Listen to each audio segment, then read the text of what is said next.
Emerson sent it through.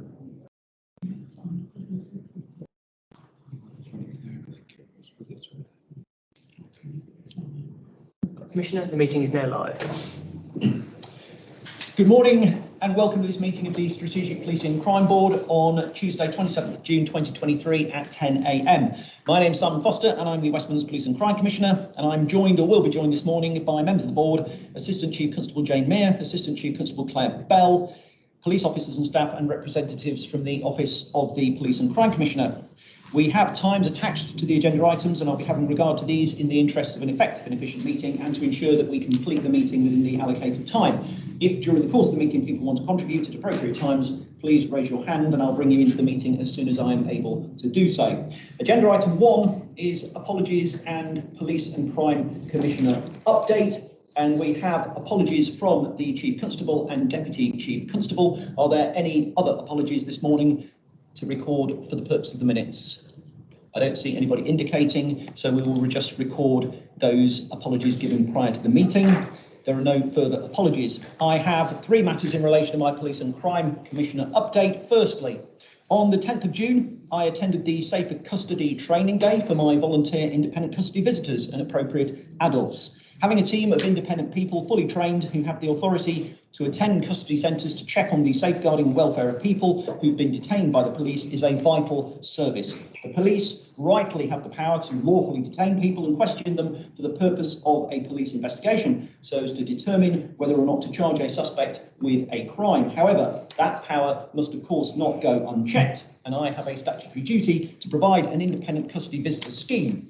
I'd like to place on record my thanks to the independent custody visitors and appropriate adults who voluntarily attend custody centres to ensure that people detained by the police are treated with dignity, fairness and respect, and in accordance with the law, and to provide a measure of accountability, oversight, reassurance and scrutiny of the police detention process. They go above and beyond and deserve our appreciation and thanks for all that they do. Secondly, as Police and Crime Commissioner and as Chair of the West Midlands Road Safety Strategic Group, preventing and tackling crime and antisocial behaviour on our roads, promoting road harm reduction and reducing the number of people tragically and avoidably killed and seriously injured on our roads are top priorities. We need a range of collaborative action by partners locally, regionally and nationally, and that includes West Midlands Police, the West Midlands Combined Authority, the Metro Mayor, local authorities, national highways and central government, if we are to reduce the number of people tragically and avoidably killed and seriously injured on our roads. That action includes enforcement, but it must also include improved public transport, more active travel, lower traffic neighbourhoods, an improved regulatory environment, and all of us being mindful of the duty of care that we all owe to other road users.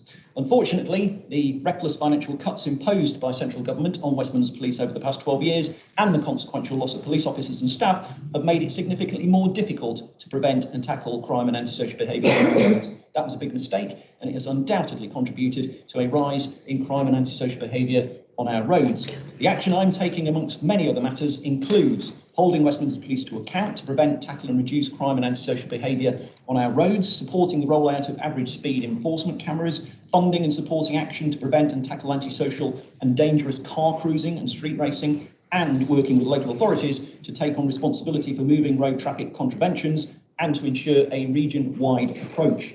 I've committed to a meeting with partners that is ruthlessly outcome-focused to determine what further action is required by all of us to prevent, tackle and reduce the number of people tragically and avoidably killed and seriously injured on our roads.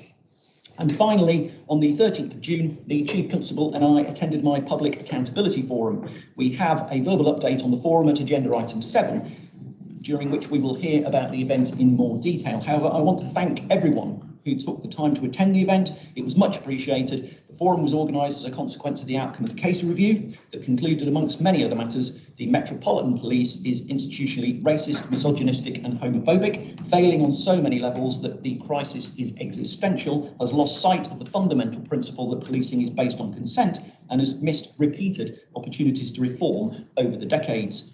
The forum was an opportunity, firstly, to provide West Midlands Police with an opportunity to explain to the public and key stakeholders in an open and transparent way the work that is already taking place to prevent and tackle any and all racism, misogyny and homophobia and unlawful discrimination. Secondly, to provide members of the public and key stakeholders with an opportunity to listen to that explanation and express their concerns, experiences and the action they want from their police service. And thirdly, for us all to identify the further action that needs to be taken to eliminate any and all racism, misogyny, homophobia and unlawful discrimination from West Midlands Police. We'll be capturing all of the feedback and learning from the event so as to inform the further action that we need to take to ensure that we eliminate any and all racism, misogyny, homophobia and unlawful discrimination from West Midlands Police.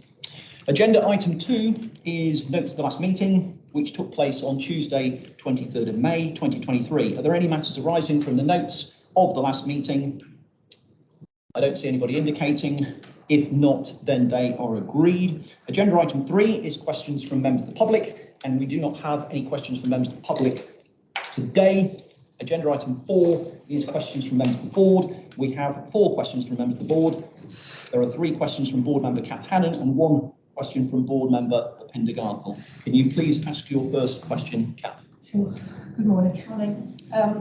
His Majesty's Chief Inspector of Constabulary, Andy Hook, and Sir Mark Brownlee, Commissioner of the Metropolitan Police, have highlighted the challenges of responding to mental health incidents and the withdrawal of police support unless it is a life-threatening situation.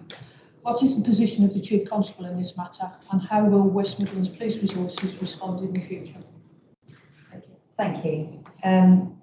So, Commissioner, I welcome very much the highlighting of this issue by the HMI and the Commissioner of the Metropolitan Police. West Midlands Police receives thousands of emergency calls each year that don't relate to sort of crime incidents. They are often relating to people's welfare, vulnerabilities, and particularly mental health concerns. And we're not always the best agency to respond to those incidents.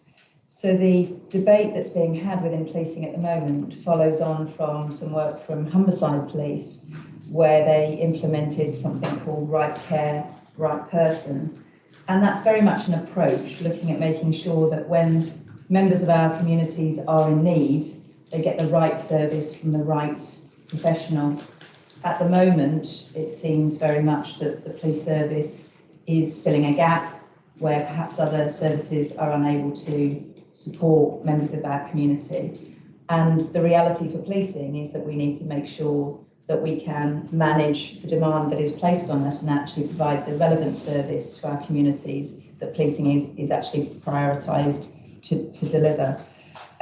So what West Midlands Police is currently looking at is what's been done in Humberside. The National Police Chiefs Council is developing a toolkit related to Right Care, Right Person, and we are working with the MPCC and other forces to look at how we might adopt that approach within this force area.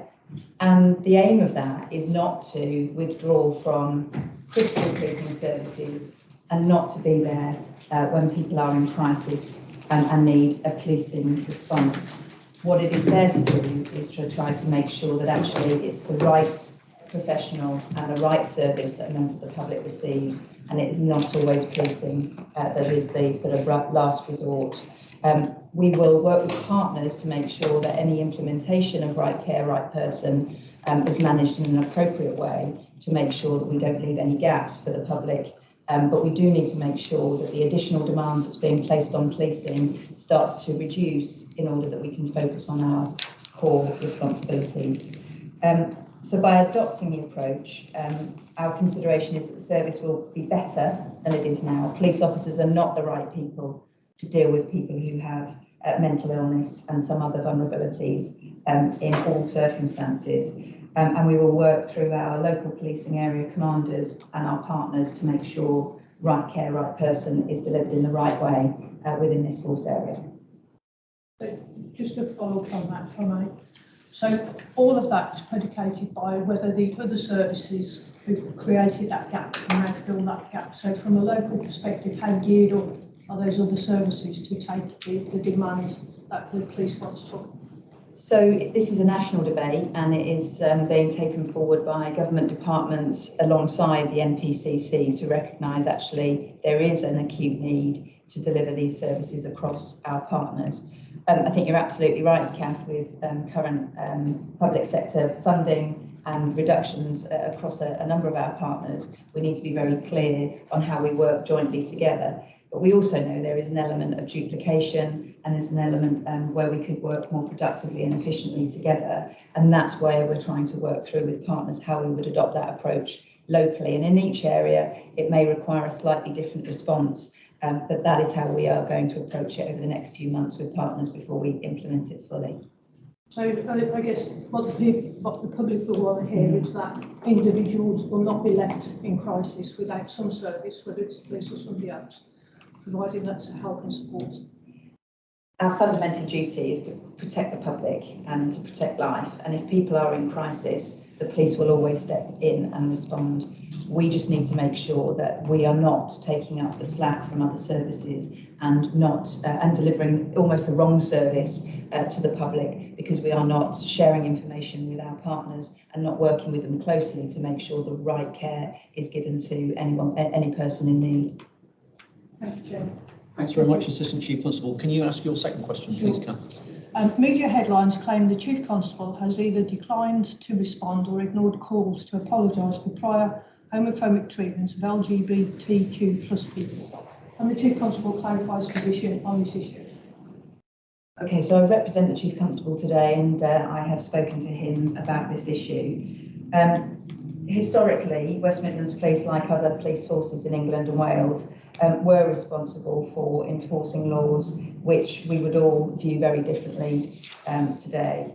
As an openly gay female, as an Assistant Chief Constable within our Force Executive team leading West Midlands Police, I absolutely stand side by side with the LGBT plus community, and we are committed as a force to ensure that everyone within the West Midlands and indeed the country feels safe and happy to be who they are and to be their whole self, either in the workplace or in our community. Thankfully, lawmakers here and elsewhere have continued to interpret and acknowledge views of contemporary society. And obviously legislation has now changed in order that from the 1st of October 2012, if people in England and Wales have got convictions or cautions in relation to acts that were committed in the past that would have been unlawful, that are now legal now, they can have those criminal records disregarded.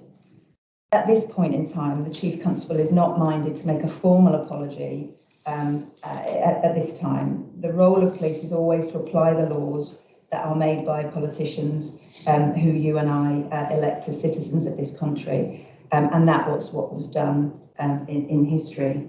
However, the Chief Constable is absolutely committed to working with the LGBT community and stands side by side with that community. He recently marched through Birmingham Pride this year, and he wants to signal a very clear message about his commitment to the community, both now and in the forthcoming years. Thanks very much. Thank you very much, Assistant Chief Constable. And would you like to ask your final question, Kath? Thank you. The force has recently reorganised. What difference will the public see in service delivery?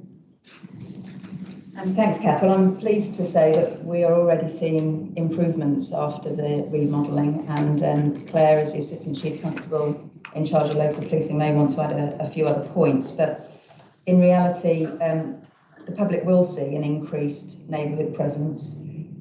We have remodelled to make sure our response, our neighbourhood staff and our local CID are not only co-located together, but are also working within local areas under a single local policing area commander.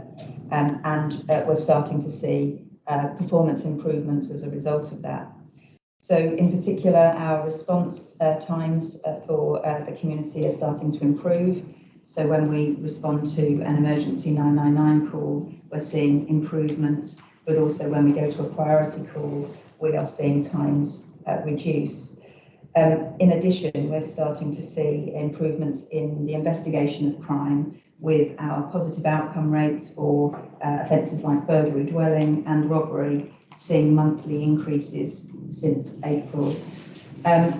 In addition, what we've put in place is increased custody facilities. What that helps with is not only making sure that our officers remain within local communities when they are returning back with people in custody, and what that is doing is encouraging our officers to undertake positive action more regularly, and our number of arrests are also increasing. All of this leads to an ability for us to deliver what the community is looking for. That is an enhanced policing presence locally, that is more action. We want to see our charge rates increasing, our response times increasing, and our ability to meet the needs of the community. And we're seeing green shoots there over the last few months, and we're hoping and expecting that to continue.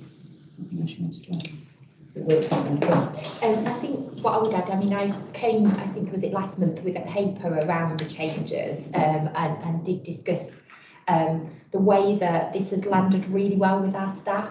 And as we all know, when our staff are doing the work they want in the way they want, then you get a huge amount of discretionary effort, but also the service that they provide is better. So that intangible piece is definitely there.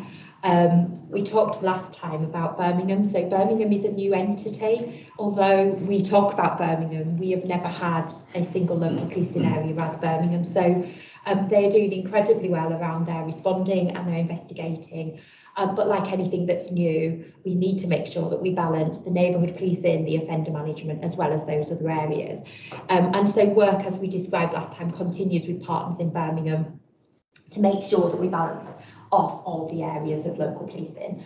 But progress has been incredibly positive and much more than what we would have anticipated with a big change. So very pleased with the direction of travel. And James covered the data, but I suppose I just thought it helpful to give you a feel as well for it, and the commitment of the local policing leadership teams across all of the 7 local authority areas, but also importantly, the other departments within the force. And what I'm finding, and the other ACCs who are chairing TRM every day, is we haven't lost that team ethos that we had when we had, to coin a phrase, matrix management of our areas. You know, we had a centralised model, and it's important that we hang on to that. So, you know, we've had a firearms discharge in Birmingham. We'll force the idea leading the investigation. The local policing area are dealing with the community issues, and that's seamless. It's as if it was all sat within one place. So pleasingly, that is also, we're holding on to that team ethos, which is the chief has set a very clear expectation around that. Yeah. So positive progress, and we will continue to bring our performance improvements to this forward, and the challenges as well, of course. It's really good to have that positive news, but of course it's always the interoperability. You know, it is absolutely fall through the. Of course, at Birmingham, you know, I was very open and said, you know, it is a new entity. You know, we need to be minded to that, to make sure that we're looking for those gaps and things that might fall through, and we are watching and waiting and ready and learning and continuing to improve there. The other areas too, but I just draw out Birmingham as somewhere that has been a significant change for everybody. And I think what's really important from the office of the OPCC is that all the work and services that have been done in partnership don't get lost, as West Midlands Police forges along, to make sure that all the work that's been put in by the victims team, the work in custody, etc., kind of goes along with it. Yeah, and I think we'll pick up a couple of things in the papers today, not entirely, but we do touch on a couple of those things, and hopefully can draw out how we've still got those thematic pieces of work and governance overlaid across the operating model of the force. Sure. Thank you very much. Okay. Thank you to both of you for that response. Bhupinder, would you like to ask your question, please? Thank you, Commissioner. Morning. I talked about community engagement about 2 months ago, and the Chief Constable agreed with me that this is important. I also updated the Chief Constable about a particular event that took place in Wensfield and the poor or lack of community engagement by Westmead Police. If I remember correctly, the Chief Constable said he would come back to me, so can the Chief Constable please answer my question? Are Westmead Police really committed to community engagement, or is this just a tick box exercise? Thank you. Absolutely, we're committed to community engagement, neighbourhood policing, and working with the community is absolutely critical to our policing mission, and we will continue to do everything we can to make sure we are closely engaged and work with all sections of the communities across the West Midlands. As you know, this year particularly, we had a number of religious festivals and events that crossed over. We had Easter, Ramadan, Passover and Vaisakhi all in and around the same time. The local policing areas will always seek to support events where they can with a professional and service-led approach. But we do have a lot of demands that are placed on us, including making sure that we are delivering our policing service whilst also engaged with events and confidence building. In relation to the particular event in Wednesfield, the Chief Constable did ask for us to look into what was our approach to that event, and absolutely the local policing commander in Wolverhampton works very strongly and understands that there's a large Sikh community within Wolverhampton and does prioritise attending and being engaged in events. My understanding is that there was actually 2 uniformed constables and a chief inspector who did go to that event and were engaged with the community, whether it was throughout the entire period or whether, you know, at the start and the end, I don't particularly know. So it's unfortunate, however, if it's not been perceived that there was engagement, so perhaps their visibility or the number of people they were able to contact was not as good as it might have been. But unfortunately, they weren't able to go to all events over that period of time. As you'll be aware, though, that there was a large event at the end of the period in West Park, and again, we appropriately sort of assessed and supported that event. We absolutely value the Sikh community immensely across the force area, and all of our local policing areas have good engagement with temples and gurdwaras and, you know, key community contacts within that community, and we would always look to support. So we can't always be engaged within every event, but certainly we'll do what we can to make sure that we've got that visible engagement, and that's a continual thing. Yeah, thanks. Yeah, I take everything on board what you're saying, but I totally disagree. The Wednesfield event, I'll concentrate on that for a moment. That's the first Vaisakhi event in Wolverhampton. There was a chief inspector, there was 2 uniformed police officers, but they came, they had a presentation and they left. There was no communication, there was no engagement.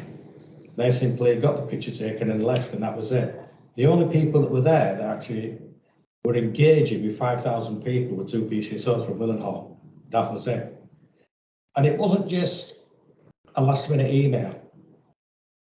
This was going on for 6 months that we've got this event. And it wasn't an event that just popped up. It's an event that's been going on for 22 years. And we've never, ever, ever had any incident whatsoever, no issue. There's been police there, there's been sergeants there who have been really, you can see the eagerness when you sit down and talk with them. This time around, from both areas, there was no engagement. There was nothing. There was absolutely nothing. And it was a shambles, I'm going to be honest with you. And it's just not right that West Midlands Police say that they value this and they want to engage, but then when it comes to it, there's nothing there. One particular event, there's no presence, which for me destroys all the hard work.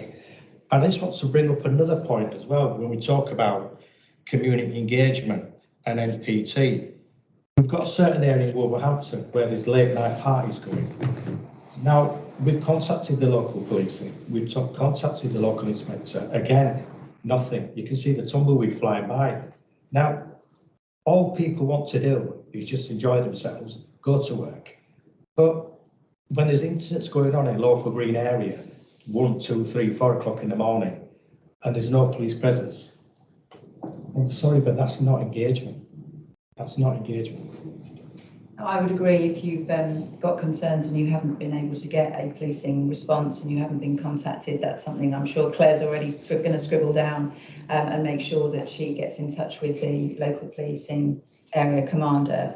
I think in reality, as you say, for a number of years, we've supported a number of events. Even I was the local policing area commander in Wolverhampton previously and attended events during that period. So it may be that on this particular occasion, something did break down, and we will review that and try and understand why that was. It could be that there was a particular incidents or concerns where those officers did have to deploy elsewhere, or it could just be that it wasn't prioritised for some reason, and we'll look into why that might have been. I recognise there is no point in attending if it's purely to be seen to be there rather than to make it meaningful, and we do need to make sure that all of our staff recognise the importance of community engagement and meaningful engagement, but I know that's something that Claire prioritises very highly within the local policing areas. Will I get feedback on this? Yeah, if you can pass some detail, I've got to leave at some stage because I'm due to, but if you can pass or get to me the details of the incident, then I can certainly come back to you on that. Thank you. Thank you, Bhupinder. Thank you both for that response. Much appreciated. Agenda item 5 is confidence and satisfaction, and this agenda item is to be presented by Assistant Chief Constable Claire Bell, and I think we also have Stuart Gardner, Senior Performance Partner, here as well this morning, so you're welcome. We're asking that the presentation please be kept to no more than about 5 minutes, on the assumption that all members have had an opportunity to read the paper. It's available to members of the public to read and to maximise the opportunity for discussion and questions arising from the report. So could you please present your report, Assistant Chief Constable? Thank you. And I will be brief. I'm sure that we would all agree the importance of engaging with the public and victims about the service we provide, understanding how we're doing and learning from the feedback. And this is at an individual, team and force level. As such, setting expectations, monitoring satisfaction, improving our service through good use of data, performance management and valuing service delivery is a priority for West Midlands Police.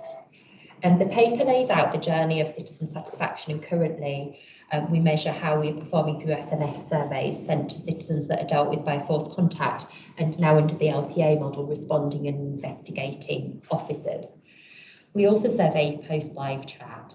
I won't repeat the data within the paper, but would comment that at a force level, the trend data is important, but at an individual level, the specific feedback is obviously very relevant for individual staff. It's interesting to know, in relation to the demographic data, that 45% of respondents completed this element of the feedback. By that, I mean those people who've completed the feedback, 45% gave their demographic data. So older respondents overall are most satisfied, and that declines with age categories, with the young people being the most dissatisfied. In relation to ethnicity, Asian respondents were 66% satisfied, and by this is those who've given a grade of 8 or higher in relation to the politeness and respectfulness of the person who's dealt with them. Black respondents 70% and white 71%. Those with a disability was lower at 67% than those without at 71%. And finally, in relation to sexual orientation, 67% of respondents that identified as gay gave an 8 or above, and this was 71% for heterosexual and 73% for those identifying as bisexual. Interestingly, in the demographic data, the people who preferred not to say, which is an option, were across all of the demographics, had a lower satisfaction. As we move forward with the new operating model, a number of processes have naturally required review. I drew out the fact that our investigating officers and responding officers are now part of an LPA and not a single central team, and how we're obviously operating then is slightly changing. How we measure satisfaction is therefore one of those processes. At the moment, the data lab is leading on some work. So one of the stubborn areas of dissatisfaction is feedback from citizens about what will happen next.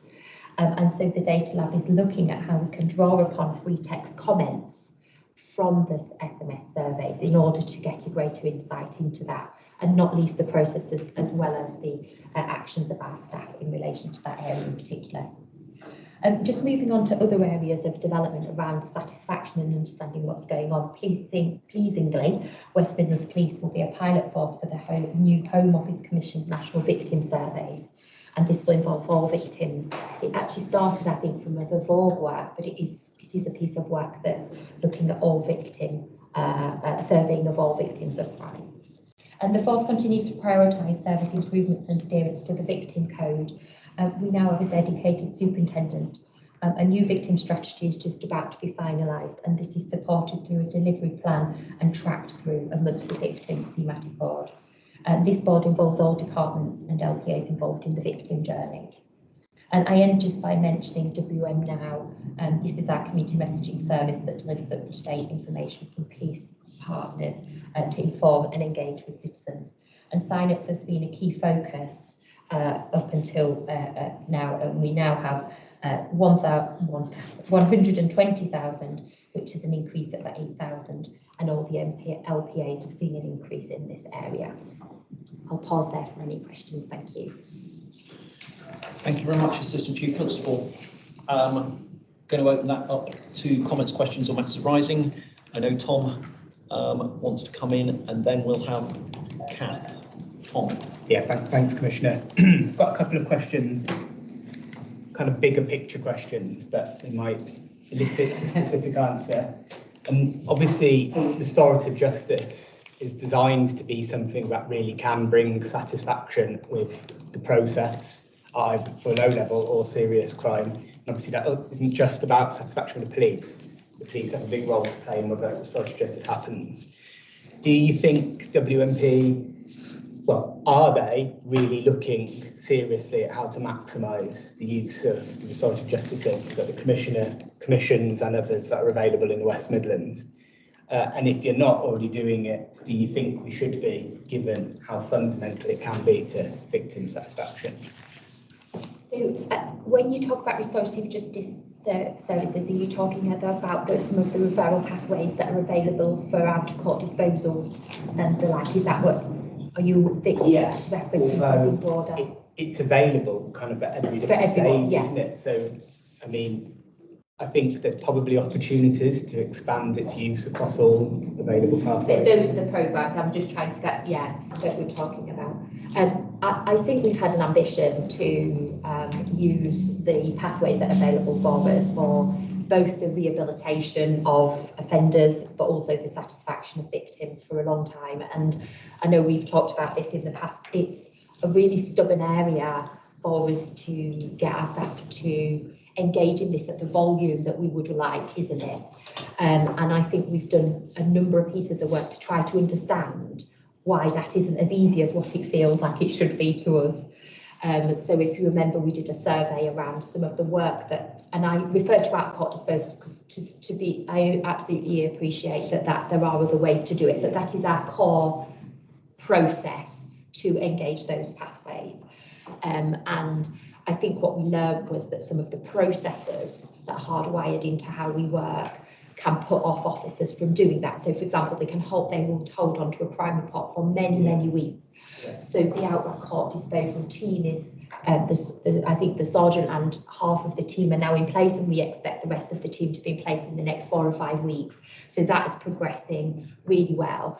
And that is about our response to feedback about how we can remove some of those processes that put staff off, because actually the staff that are engaged in all of those pathways absolutely agree with the comments you're making. We just need to know how we can mobilise the force to do that without us having somebody constantly saying it. But we push it as well, and you know, just in this last week I've talked about out-of-court disposals in relation to knife crime, in relation to robberies, in relation to young people. So yes, we're committed to it, but I can't deny that it is a really difficult issue to push in the volumes that we wish, and we really don't want those pathways to be taken away from us, and recognise that that money has to be used effectively. And we've obviously got a big role to play in that.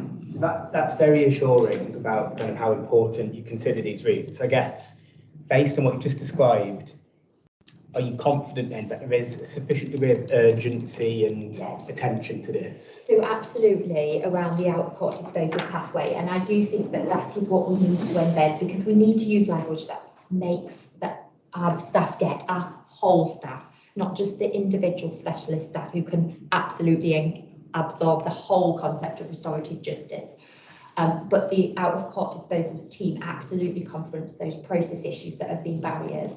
It will be in place in the next 4 to 5 weeks. The policy sits over the top of that, and I think that is when we need to start. Our absolute expectation is that we see an increase in the use of out-of-court disposals and the referrals that therefore by default go into the pathways that the Commissioner provides the services for.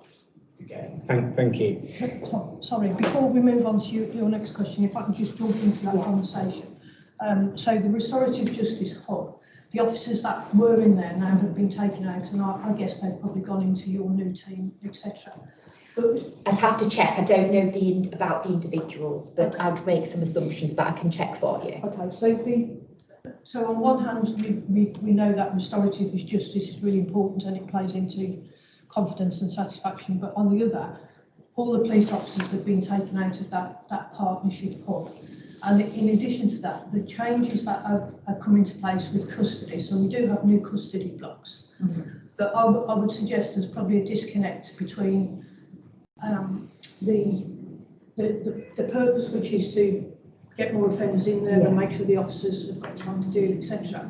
And the services, part of out-of-court disposals, part of restorative justice. So if you take New Chats, which is specifically for female offenders, that was focused into the custody hubs. Those is an individual organisation, and all the other organisations that support the out-of-court disposals and other referral pathways, they've had no opportunity at all to be able to restaff or look at how their services now matches what the police are doing.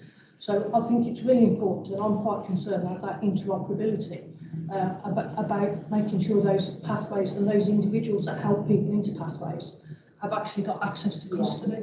And although West Midlands Police is forging along on your own pathway, you know, those agencies which are really key to supporting prevention and satisfaction and confidence, I'm not sure well, they're definitely not. They're not matching this thing. So, I mean, I think that's a fair comment. I mean, we were moved really quickly, didn't we, to increase the custody block, and that means we're arresting more offenders, which is really, really important.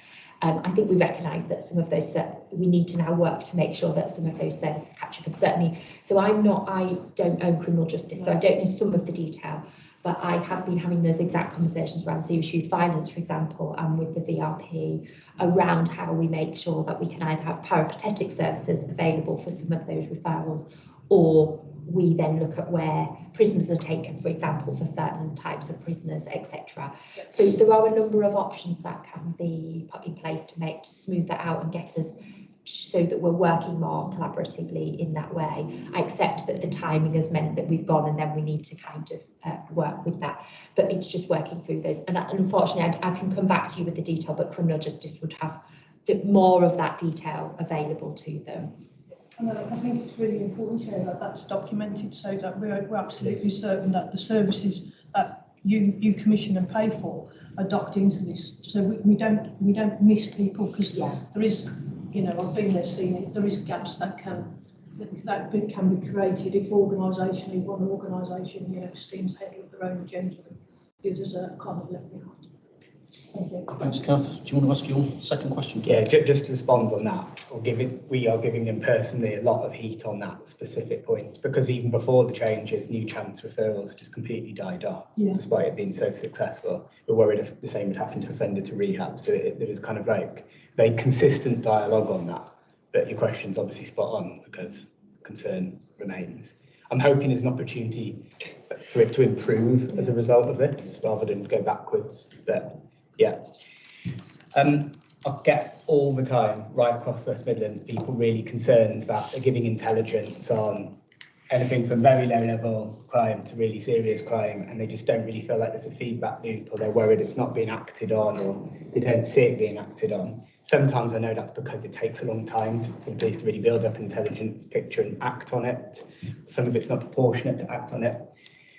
Notwithstanding that, I'm getting serious levels of dissatisfaction. I guess my question is, do you think WMP are doing enough to help instill confidence that it's worth people's time to feed in intelligence that they're seeing in their communities? Sorry, we just say we've probably both got a little bit on that. So Jane will go first. Thank you. I think you're absolutely right. So tracking intelligence that comes into West Midlands Police, i.e. what do we then do with it, is a challenge that the Chief Constable has given to our Director of Intelligence. And we are starting to do some work to actually sort of almost tag our intelligence and try and get that feedback loop as such. I don't think it's ever going to be proportionate for us to be able to go back to every member of the public when they provide us intelligence. For one, because sometimes we will be getting that confidentially or anonymously.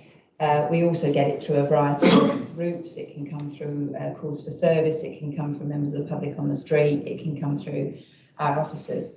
I do think what we always need to do is work very hard to communicate to communities about what we are doing, because hopefully if there are concerns being raised about drug dealing in an area or fears of safety somewhere else, that when we respond or we act, we publicise that and we communicate that out as widely as we can. So certainly in the serious and organised crime area of business, where I'm obviously focused, we've recently launched something called Operation Target, and that operation is very much about how do we start to publicise and promote the success of our work in that area in the public space, because often we work in a covert world and we don't really promote what we've done. There's always a balance, because when you seize firearms or drugs, it starts to create potentially fear of crime going on, but I think it is important. But at certainly a local level, it's essential, and I know our corporate comms departments work very hard to try and promote what we're doing, but the recent operating model changes also pushed locally more communications and engagement staff locally to generate those local stories and that local feedback loop. So it won't ever be intel in, feedback back, but hopefully that will start to improve and give that reassurance that we are listening, we do respond to what the community is telling us, and then we do act. Thank you. Could I just add? So I think, WM Now is mentioned in here. That's a really important two-way feedback mechanism. We're also, nationally, they've just signed off the neighbourhood policing outcomes framework.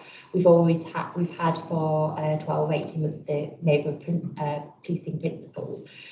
We're just in the process of developing a neighbourhood strategy and community engagement strategy, and that will straddle both local policing and corporate communications. So we hope that to be done towards the end of the summer, which will pick up very much our commitment to engagement across the various channels, covering off what Jane said as well.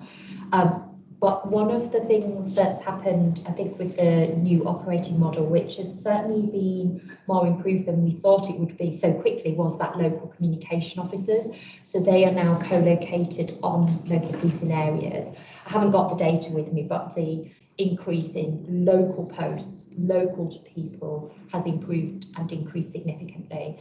And I think there is an operational update around Operation Advance at some stage during today's meeting. We've held our first Operation Advance Day. This is going to be a monthly event going right across, touring the force across each of the different local policing areas. We started in Wolverhampton, 24 hours of intense activity. And that I would describe as a showcase of what we do every day, but it is an opportunity for communities to see what we do, what our partners do, what we do together, what force assets we've got, as well as our local assets.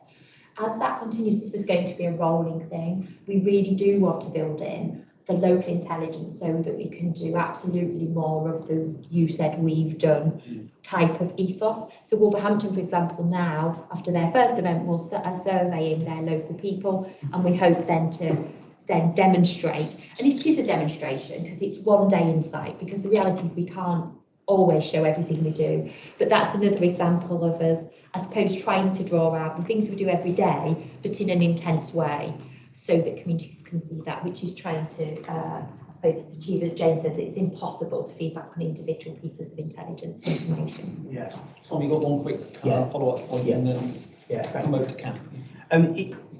Is the amount of intelligence that comes in at the moment, is it actually manageable and useful or not? And the reason I ask that is I attended kind of a local event. It was in Erdington incredibly well attended. There's around 200 people, loads and loads of frustration and anger, loads of different public services, but lots of folks at the police. And the police did very well to kind of maintain, I guess, order in some sense. But people just felt like they were giving loads and loads of intelligence. And I almost got the sense that the officers there felt that actually, yes, they were getting a lot, but it was probably too much to even cope with or manage. But that was just a gut instinct. Is the amount that comes in manageable? Yes, it is manageable, but we always want more. Right. Of course, we want good quality intelligence, but as long as a member of the public is acting in good faith and providing information to us, we will gratefully receive it. What our intelligence staff do is then assess that information. It may be that we have had it from multiple sources. That helps with credibility, it helps with an understanding, and it may be that little bit of the jigsaw that we were looking for that help us to deal with that particular incident or crime. So we would always encourage the community to come forward with intelligence, either through Crime Stoppers directly to the police, through pooling our services. I think what's important is that sometimes intelligence is, it's information about how the public are feeling. It's not necessarily directly actionable. And what we do is we seek to develop actionable intelligence, and we do that not only through the community but through using our own intelligence assets as well. But we always want more. We particularly want more about what's concerning communities, and there's various different ways of sharing that.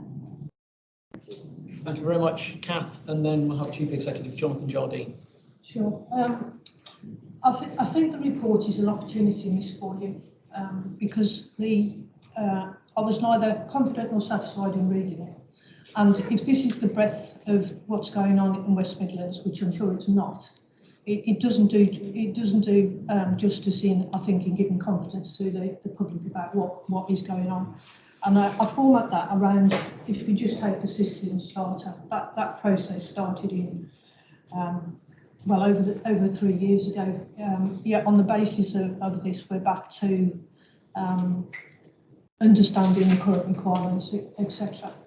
We must know what the citizens want. So I could do with some reassurance about what is going on with the Citizens Charter, where we are and what the timescales are of it, and also what the understanding of the staff is about their responsibilities to the public. So that would be my first question. Although it's a report about satisfaction and confidence, confidence warrants 5 lines in there. There's nothing at all that kind of explains why the public should be confident in what policing is about and what local areas have done. So there's a complete lack of detail to that. And I think one of the paragraphs that I think has been always missed really is the equality implications. There's a couple of lines about protected statistics and a mention of young people, but there's nothing about discrimination, disproportionality, the things that the public are really aggravated and annoyed about. So I think just some confidence that there's more than just the headlines here. And I know there would be an issue about how much is too much detail, but these are really significant issues about the essence of consensus policing, etc. And so over to you. So I think it's a fair comment about the paper. I think this paper has definitely been pitched at a very high level because there was so much that you could include. We're obviously guided to some extent by the core questions that are asked. I accept that we can add into that, but I think clearly you could cover a huge amount of data, and I know it was sent back for a little bit more data added, and we added some of that.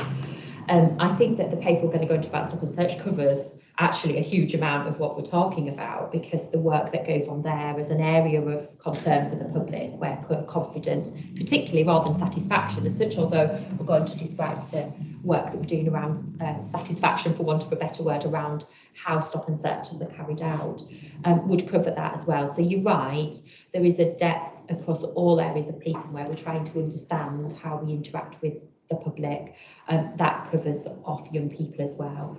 I think there there is a bit about the journey of citizen satisfaction that as we've transitioned quite rapidly through a different executive team, that has changed, and that it is a moment where we need to determine what it is that the force is, you know, where it's going around satisfaction, confidence and legitimacy. And you know, Stuart is doing some work around how we measure legitimacy as well as a kind of third party in that group. So I take on board the kind of lack of detail that you're referencing in here. I think that was because we tried to adhere to the questions that were being asked rather than the general topic. And that's, you know, if we need to, or if there is more detail that's wanted on specific areas, then I guess we will need to come back and give that detail. I certainly don't have all of that detail. Clearly, we're going to go into stop and search now, but don't have all of that detail here today. Thanks very much. Just in the interest of time, I just wondered if we could perhaps, we've got a few other questions to follow up. It was just, Chair, to say if there is an issue about the questions that have been asked, if this is a public document about reassuring the public, then the questions need to kind of go into that. Because like today, we haven't got the technology to support it. So somebody reading that would probably take that as just on face value, which is a disservice to the work we do and West Midlands Police as well. Thank you. Thanks, Kath. Jonathan Jolly, Chief Executive, and then Board Member Charmaine Burke. Okay, so very quick observation just to amplify the point that Kath made about the section on confidence. Yeah. I think comparing us to the Met and Manchester as we're in the same basket as there, these are two forces that have been through almost existential crises over the last 3 years. So if we haven't, and yet the public is still reporting similar levels of confidence, I think is a genuinely significant concern. Manchester's reported level of confidence declined by about 15 percentage points in that period over the last couple of years. We're down in the same category as them. That's not a good comparator to be in. And some of the Met forces are reporting high levels of confidence via the Crime Centre of England and Wales as well. The question though is more about so we've got lots of satisfaction data coming in now about off the back of those the surveys that are being done. Is there an opportunity to use that for kind of analysis that points to where satisfaction with an interaction with the force is particularly low? Why has that happened? Is there a way to kind of link the reported level of satisfaction with the incident itself and the way it was reported or dealt with, in order to kind of learn from those cases where a member of the public takes the time to say, I am unhappy here, and therefore use that to inform service improvement? That's a good question. I'm going to ask Stuart first of all, in terms of the correlation between the feedback and the incident. So the answer is yes.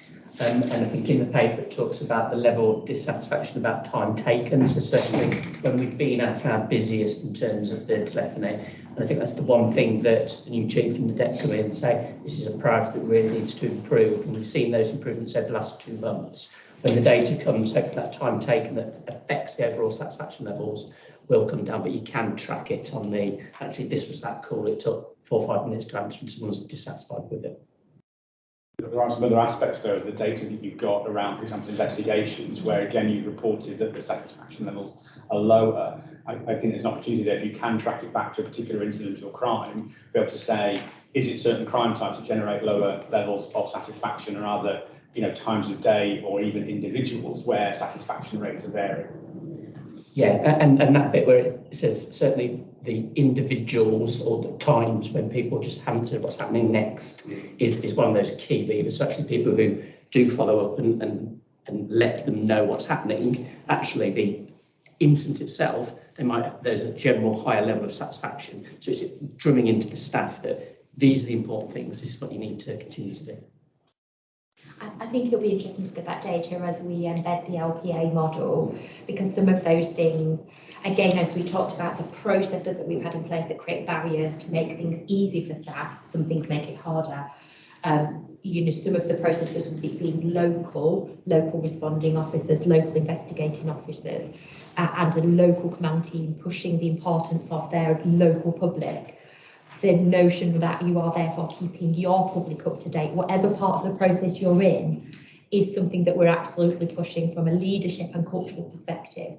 That will take some time though to come out in the data, and it may not be as tangible as I'm just describing, but we would like, you know, as I say, one of the things that we are hoping and expecting from the new model is that improvement in satisfaction at that local level because of that local ownership. Thank you. Board member Charmaine Burton, I think you're next. So a lot of the questions I had was around the low satisfaction, but after all the conversation, I recognise that there's a focus in there. However, I am going to ask this one here: victim satisfaction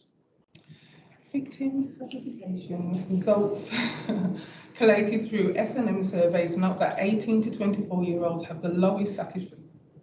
Can't get my word out when compared to other age groups. What is the force currently doing to improve satisfaction of young people? So I think that's where I reference actually the age demographic means that satisfaction, which let's start at the top or the bottom, the satisfaction declines. Satisfaction declines with the young youth of the person. So the young population are most dissatisfied in relation to that. I think that we're engaging with young people. We're trying to engage with young people from a very young age through some of the cadet programs, through schools, who understand, so that they understand and engage with the police. I think there's a lot of complexity within the age group that we're talking about there. Some of it will cover, as I say, in stop and search, for example, that the interactions of young people with police can be very different to if you're older, and that can then have an impact on satisfaction. I think that, I'll give Stu an opportunity to come in around if there is any learning. I think it overlaps with what Jonathan was saying around how we draw into that data and understand some of the themes that are coming out in relation to that, whether it's about responding or investigating. We are, I think we've done a lot of work around schools, around early help and all of these. One of the things that I just putting in place within the local policing areas is a lead again for children and young people, because I think that we've looked at some of the areas around all of our surveys provided an interaction with young people in a little bit in silos. So we've done it in stop and search, we've done it around engagement, so that we've got a more holistic approach to children and young people and how we look at them. And by that, I mean up to the age of 25. So I think that, there is a lot more we can do, because it's a constant journey we should be on around how we engage with young people, but we are drawing in, we are now going to have a subject matter at a chief superintendent level that draws together all those areas of children and young people, and it would look at this type of thing as well as how we interact with stop and search when we're dealing with knife crime, when they're victims of crime, etc. Within that, you talk a lot about schools and the cadets and young people who are already in some kind of institution, but are they really the ones that need the relationship built with the police? So those who are outside of education, those who are more at risk of being victims of crime or being perpetrators. So why is it so much that you're focusing on some of the places where the young people are already engaged or doing different things, and not those in those areas that really need? So that might be just the fact I was summarising. I think it's important we engage with all children and young people, because it's important. We've just talked about engagement generally with communities, but we also will include engagement with our pupil referral units, with some of our youth groups. We work with youth services and our partners to look to work and try and engage with people who are not in education. But that's a partnership effort as well. So that's definitely not, so excuse me if it's just the way I've described in summarising the various ways we do that. Of course, schools will always be a big part of our engagement, because actually they have a responsibility to make sure that they know where all of their children are as well anyway. Even if they're not going into school, there are still engagement pathways through there. So it is about working, our attendance and our involvement in safeguarding partnerships, exploitation forums. There's a huge amount of ripple effect that we have in relation to our engagement that involves children and young people. It's almost impossible to describe it in a few moments. Thanks very much. I've got a few questions. My first question relates to low satisfaction points that have been identified in connection with force contact, force response, and initial investigations, because it would appear that a particularly low satisfaction point has been around the issue of citizens being unclear on what happens next in relation to, for example, ASB incidents, when there's an expectation the police can support them when they may not be able to do so. Also in connection with victims not always being aware of what the next steps will be after attendance, and then also in connection with initial investigations and members of the public not understanding what happens next. Obviously, the recurring theme here, I understand that the Initial Investigations Department, for example, introduced a standardised form of wording for all staff to use that explains how a victim's crime will progress. But I think the importance of being able to communicate to members of the public what happens next might be an example of what the current Home Secretary would refer to as failing to get the basics right. Because plainly, if we're not communicating to members of the public what happens next, that is inevitably going to undermine trust and confidence and understanding as to what is or isn't happening. So what's being done to improve people's understanding of what happens next? So, I'll ask Stuart to come in with a bit of the detail, but this is the point I drew out around in relation to, we absolutely recognise that's one of the biggest areas of dissatisfaction, and that's what comes out across different demographics and also different parts of the process. So whether you phoned up for somebody to come along, but it is broadly and covers investigations. And so there's some work going on at the moment with the data lab to understand how we can draw out of those SMS surveys the free text, because a lot of the time that detail is sat within the free text area of the satisfaction survey. So it's looking at how we look at that to understand what it is. So we've done lots around what next. You know, we've asked officers to update on their crime reports. We've got policies that tells them how often that should be, and etc. etc. And for consistently, that is not getting good enough, quick enough. And therefore the work with the data lab is for us to have a look at that from a different angle, to, as I say, to understand whether there are barriers within the process as we do. You know, we have our fairness in policing team that look at some of the wording around how we do some of those things, but consistently we need to refresh that and understand if that is also causing problems in how we communicate. Some of our communication is automated, it will always have to be because of the volume, and so it's looking at the process. But I don't know if there's anything else you can add about what the data lab are doing. So the only thing that links to the previous questions is, I think, the expectations that the public have, and especially because we lose the most satisfaction with our young people. I think where we might have said, and an officer will get back to you within a week or so, if a young person, they're so used to getting fed data or know how to get it that literally they're expecting updates every hour or two, whereas, you know, actually our satisfaction with people my age, actually someone says, we'll let you know in a week, and they do, or it might be 2 weeks, you don't have that sense of dissatisfaction. So I think that those two previous questions are probably linked, but you're absolutely right, the letting people know is the key to this.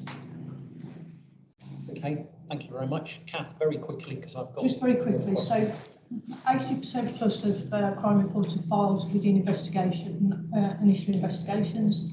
If that conversation, whether it's online or in person, can be matched, then that will go a long way to helping people. But there's been such a change in initial investigations and moving from quality to quantity and back and whatever.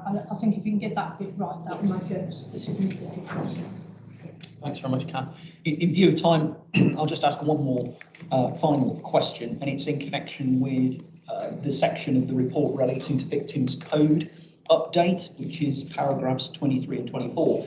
And I noticed that the report refers to the force continuing to prioritise service improvement and adherence with the Victims Code, and whilst there is also a focus on compliance. My challenge, I suppose, in connection with Victims Code is that Victims Code has been around since 2006, 17 years. And I appreciate this is not by any manner or means limited to the police service, because I think it's an issue that can be levelled at other criminal justice agencies as well. But if we've had a Victims Code since 2006 for 17 years, Why isn't it business as usual? Why is this not embedded, entrenched in the system, so that we have systems that make sure people are advised and understand what their rights are within the Victims Code? So what is West Midlands Police doing to make sure that they fulfil their responsibilities in accordance with the Victims Code? And does West Midlands Police think it is compliant with the Victims Code? Have you got anything to start with? I haven't got any So our apologies, Yvonne Bruton, who's leading on some of this work, wasn't available. She's got caught on abroad and it's delayed in coming back. So my apologies, I won't have all of the detail. I think, I accept that the Victims Code came in 2006, but my understanding from when I've been involved in it, in and out, depending on roles, has been that the content of that has changed, and the requirements and compliance expectations have definitely changed.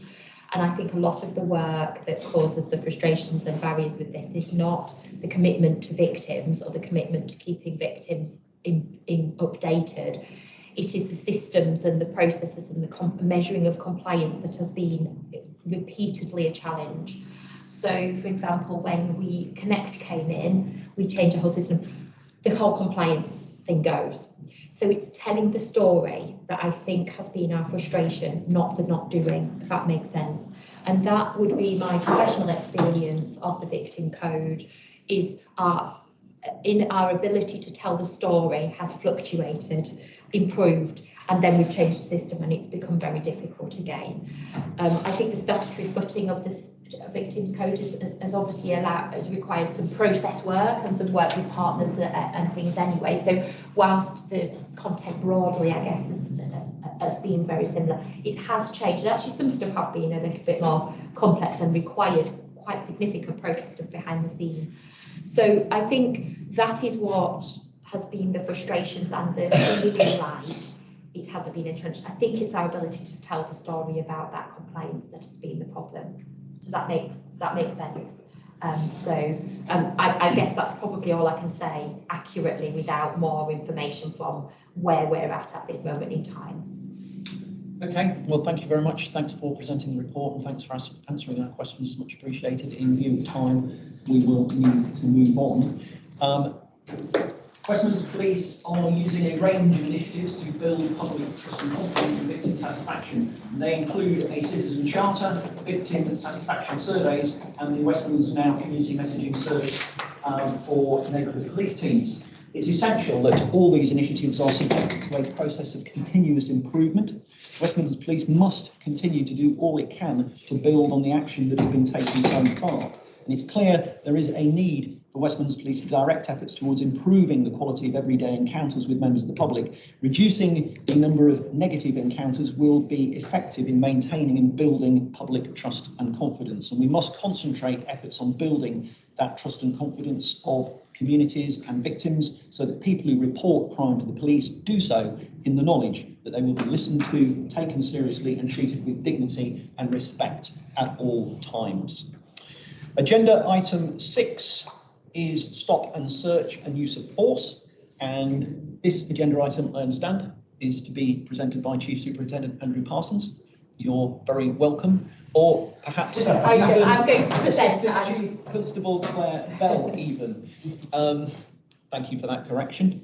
Again, Assistant Chief Constable, we're asking that the presentation please be kept to about 5 minutes or so to enable full discussion and questions. So over to you, Assistant Chief Constable. Brilliant, thank you. So the police are given unique and intrusive powers to use against citizens, and it's therefore vital that we use these appropriately and are able to demonstrate this to the public. As such, oversight of the use of stop and search and use of force is a priority for West Midlands Police. Governing the use of these powers is a really important part of our infrastructure. I'll explain a little bit about why I'm presenting and why Andy's here. So we have a force subject matter expert for the effective use of police powers.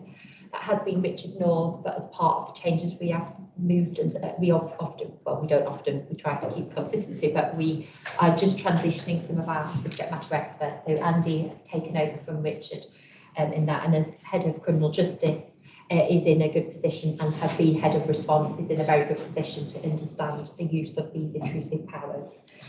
We've then got 3 supporting subject matter experts for stop and search. That is now Ronan Tyler, it was Paul Miner. The use of force, which remains Jason Nunn, and I know he's presented to group a very passionate and informed input around use of force. And traffic stops is Gareth Mason, so they're our core parts of our intrusive powers that we keep under scrutiny. They sit under our communities board that I chair, and I report into the force D&I board that's chaired by the Deputy Chief Constable. So I just share with you that the very clear governance that sits around the use of these intrusive powers. Underneath that, there are silver groups that look at that tactical detail, and the subject matter experts across the areas I've covered scrutinise the data on a regular basis. And with very clear expectations of supervisors. As an example, all stop and search records must be signed off by a supervisor, and then all stop and search searches involving black males aged between 18 and 34 are reviewed alongside the body-worn video for a qualitative review. And this is due to a lack of confidence of the black community in relation to the use of this powers, and was put in place by my predecessor, Matt Ward. So far we're seeing actually, because this has been in place now for I think it's 12, 18 months, we are actually seeing the disproportionality rates in relation to young black males that fall into this category reducing. So the gap between that disproportionality is reducing. Disproportionality is also reviewed for the use of force, and whilst these can often be complex, it's important that we analyse this information in order to be able to explain it to the public. And supervisor reviews again use the same 5-tier grading system that's in place for stop and search.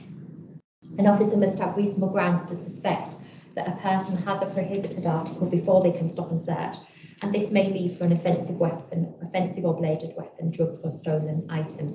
And you'll see in the paper that the find rate does vary by the item type. We monitor the proportionate use of stop and search, but this can only be analysed against the publicly available population data. And the objective is therefore to always ensure that the intrusive use of police powers is legal, fair and proportionate, and that we're able to explain disproportionality on the use of this power to around a particular group rather than eliminate that disproportionality. A lot of data is available for stop and search and the use of force, and this is subject of discussion at scrutiny panels across the force with the public. Strip search of children came in stark focus, as we all know, with the Child Q case. Midlands Police absolutely recognises that it is a significant use of our powers to strip search a child, and are committed to ensuring that such searches seek to minimise the impact on them.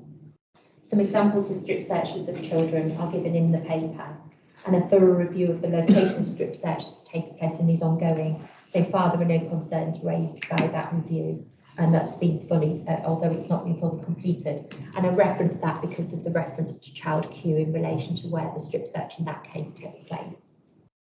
Westminster Police have also put in place the requirement for prior approval from a chief inspector or above before conducting a strip search of a child, and this is to ensure even greater scrutiny. Finally, the paper provides a detailed description of the training given to officers. This is a comprehensive package and involves lived experience from those who have been subject to stop and search and the use of force.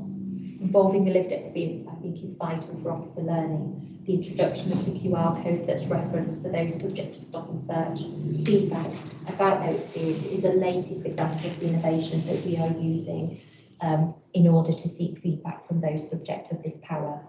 We're starting to now, with over 200 responses, gain enough sufficient meaningful data to start to certainly look at thematic areas, but it will be a little while until we can start to look at that at local, at LPA, team and individual level, because we need some bigger data sets. That will just come with time. So I'll pause there. Thank you. Thank you, Assistant Chief Constable. Have we got comments, questions, matters arising? Yes, Board Member Kath Hannon, Board Member Bhupinder Garkal, DRC indicate Charmaine, yes, and then Charmaine, and then Assistant Police and Crime Commissioner. Kath, over to you. Okay. Could we just have a brief explanation of the fair and effective use of force police powers board, and the links then between there's mention of a community board, and whether members of the community actually sit on any of those boards, and and whether our scrutiny panels still exist, like in old money as such. Sorry, and it's probably the way I've described that. So I'll start with our Communities Board, and I'll cover off that, and then I'll hand to Andy about the fair and effective use of police powers. So as ACC Local Policing, I chair our Communities Board. That is one section of our fairness and belonging plan. So that isn't involving the community. It's called our communities. We have in our partnerships, we have our communities, and we have our people. So it's about looking at the impact on the public. So it is under that board that the fair and effective use of police powers sits. So that is the board chaired at executive level, and Andy attends that as the lead now. Richard North attended that as the lead for effective use of police powers. So that's where they are scrutinised on their plan, and I then go into the Deputy Chief Constable's board to also report in from our Communities Board. The scrutiny panels do continue, absolutely, and in fact are growing. We've introducing across the Black Country and then across the force youth scrutiny panels to have a look at that. So they absolutely haven't gone away, and they are part of that feedback that comes in to both the effective use of police powers and into our Communities Board. But I'll let Andy, who we are just transitioning, so bear with us, and we would have ideally had Richard North here to help with this, some of the previous information, but unfortunately he's had to have an emergency operation, so he's not here at the moment. So bear with us, we might have to come back on some detail. So just supposed to add to that, so the board have not yet chaired, will effectively oversee the stop and search element, use of force and the traffic stops effectively. And what that board enables me to do is to get into a level of detail that can then report back and give some assurance and challenge from ACC Bell in terms of the onward direction of travel. In addition to that, at that board, in addition to that, there's also representatives there from learning and development. So in terms of obviously ACC Bell has already referred to the training elements of stop and search, so that the L&D department can get a thorough understanding of the operational challenges and some of the data issues that we might be facing, so that they can ensure that the training reflects some of those challenges. And also there's an item on the agenda for that meeting where we talk about the National Race Action Plan. So, you know, whilst we talk about very thematic areas of business, we're constantly referring that back against National Race Action Plan to say, is this at odds, is it supporting against the delivery of that action plan? So members of the public get an opportunity to sit on scrutiny panels, so they sit at that level. Are there any plans to involve members of the community who might not be happy with the police in training? So you get that direct feedback.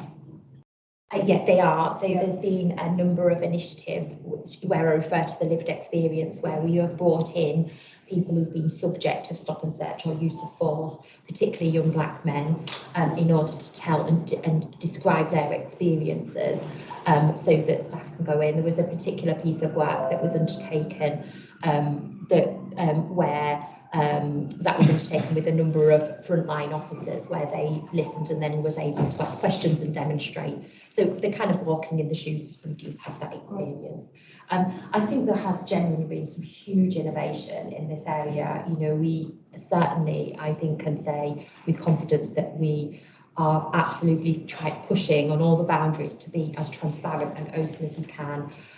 We've got work under our communities, we've got board, we've got work constantly pushing at what's the next way of opening ourselves up to the public. So is it physical ride-alongs? Is it digital ride-alongs for the public? How can we use our live body-worn video for people to be able to watch? If we've put a section 60 in, can we then be able to show live video if we undertake a search? So we're constantly working through all of those options. Some of them don't happen, but we push forward these creative ideas, but some of them have landed, and things like the lived experience training and the QR code work, they are, I think, examples that we've really taken forward and are ahead of the game on those things. And how do we know that the police training is work? What difference do you see? So I think that the police there's multiple layers of the training. There's you know, fundamentally it is our PST training, so our personal safety training includes now a lot more around that interaction. I've got mine in August, so I'll give you the feedback on how all that goes, but that has been changed in order to look at how the officers interact. or how they deal with that alongside the operationalising of this. So it's easy sat here, isn't it, talking about how we should do things. But when you're subject to violence, when you are by yourself, when, you know, a whole host of operational factors that play into that, then we need to be giving them training that allows them to make choices when they're in very stressful situations. I've lost my train of thought because there was lots of other things that were... I think you've answered the question. Okay, If I thank could just you. jump in at that point, just so I've done mine more recently, and I think previously it was very much about what to do in terms of personal safety. It's now much more focused on how you do it and the impact of what you do, which is much broader than just the physical training element. So the thing I was just going to say was the body worn video reviews, then coupled with the training, then supervisors are reviewing individual stops, watching the interaction with their body worn video, which has got high compliance, and that's been fed, that's graded and then fed back to officers. So it's part of that cycle of feedback. Okay, thank you very much. Thank you, Bhupinder. Thank you, Max. Thanks, Chair. Morning, everybody. Question number one I was going to ask you about is on page 1, paragraph 5, it briefly talks about whether the body-worn camera video is switched on. What I wanted to ask is, how many incidents have we had over the past year where it hasn't been switched on during a search? But when you go down to page 8, paragraph 36, it does say very clearly that you've got 84.7% compliance. But it does say, obviously, that we've got here some of it. An incident might not recorded, including the spontaneous nature of it, technical failure, or user error. Surely there should be no user error if everybody's having training on how to use body-worn videos. And if we are getting this, how often is it occurring? Are we getting any data? Is it the same person that's getting this user error, or is it, you know, fine? If you can answer that, please. So certainly from the handover, compliance rates in terms of body-worn video with stop and search are really high. And certainly I think we're 90-something%, in the 90%. I think the data you referenced later on in the document is in relation to use of force, and the two are different statistics. Just coming off the use of force, and I think it references it in the document, a number of uses of force will be conducted by custody staff. Yes. Custody staff at the moment aren't routinely deployed with body-worn video, but it's something I'm looking at this moment in time, hence the reason why there'll be lower compliance. When it comes to stop and search, however, it's much higher compliance. And I completely take your point in terms of user error. It is really simple, I can do it. Yeah, it is literally the push of a button. That said, it's easy to sit here and say that when you're sat actually spontaneously in the heat of the moment, when you're responding to something, it may be missed. It is missed in those circumstances on a very, very small number of cases. Where it is missed, again, and depending on the nature of obviously stop and search, that should be picked up by the review. And then as reassurance, if you've got an officer that has a user error more than once, then clearly that causes other questions to be asked to ensure that doesn't get replicated. Have we got data on this? No, is it, can we point the finger? I know it's not the correct terminology, but are we getting instances where it is one particular person, or is it just the varying across the force where you do get user error? I mean, certainly, two things. I mean, I haven't got the specific statistic. What I understand is no, it's not one particular individual. And actually, from a frontline officer perspective, I think it would be actually that they are welcoming the use of body-worn video, because what obviously gives the officer is a high level of protection in terms of what they're actually doing. And it obviously gives a level of protection to the person they're also engaging with. So hence the reason compliance rates are so high. It wasn't always there, because obviously when body-worn video was introduced, it was a slower churn, but we've got, I think, there quite quickly. So therefore, where it doesn't, it isn't 100% of the time, the reasons are quite limited, and actually it's not limited to any particular individuals. But if it were, there are mechanisms in place to do that. I do take on board what you're saying, because I mean, it's easy to sit here and say, why wasn't it turned on in the heat of the moment? I totally accept that sometimes the last thing on your mind is, well, I've got to switch this, body-worn video on. So I'd say that part. In many instances now, you'll see officers proactively doing it in preemptive of obviously the situation. So I think that that will become even higher compliance. Okay, thank you. Thanks, Bhupinder. Charmaine, and then Tom next. Okay, my first two is just around clarity for the wording. Even though I've read through some, I think I know what you're talking about. Just this is subject. When you're talking about positive outcomes, are you talking about you're actually finding somebody with something, or you haven't found somebody with something? Because Yeah. I would think if you haven't, or is it that you Is do? that you found something? Oh, so that's positive then. Yeah. Okay. Well, that's the description. So we use language that is used nationally so that it can be compared. So I guess that's a personal judgment on when it's positive. I think the idea is that the power is there to try to allow us to find things that people shouldn't have. It is therefore deemed to be a positive use of the power, i.e. an effective use of the power, if you then go on to find something. That's what the legislation is there for. That's what the power's good. That is, I think, the theory of why it's referred to as positive. And then the second clarification, when you're talking about black or white ethnicity groups, what are we talking about? Is that like everybody who's black in that ethnicity group and everybody that's white? So it could be Irish, Scottish, whatever. Can you just a bit of clarification on what you mean by that?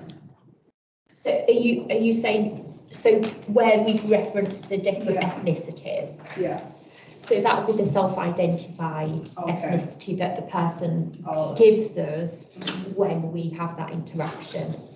Thank you. Final question is around the section 60, and how does the force define perceived prevention of further crime and harassment by the individuals or by the community? How is that balanced? Because there are people out there that will say, I'm always being stopped by the police, and then it could be that they've been identified for something, but it's perceived as, I'm always stopped 30 times a day, 50 times a day. How do you find that balance, or how do you explain it? So if you're talking about in relation to section 60, Yeah. I guess our operational experience of that is generally not where individuals are repeatedly stopped during the section 60, because it is such a tight area. But there is open it out to stop and search then. So that requirement is different, and this is the point. So it's quite complicated, I think, in some I ways. recognise there is a difference, so I'm going to ask the question in both of the arenas. So the requirement to show prevention of crime to continue the power of section 60, that is different. So if myself and Jane will be charged in Westminster Police, we keep the level for authority of a section 60, including the repeat use of that 24 hours later at assistant chief constable level. It's already gone through the local policing area for their community assessment, who they've had to make contact with the community about the use of that power. Sometimes that's got to be hugely dynamic, and it will be with a partner or some, or a community member. It then goes into the force regime, the senior leader within the force, to check that we've got the right resources, so we don't use the power without being able to use it effectively. And then myself or Jane would, the other assistant chief constables, would scrutinise that, both the data, the rationale for why we're wanting to use it, and then we would review that again after 24 hours. And in that we will look at both the narrative from the officer in charge on the ground, that will do a report in relation to how that power has been used, further crime that's happened in that, and we're talking a very small area, and we'll make a judgment then on whether it has prevented and disrupted offending behaviour, and whether we still need to continue that.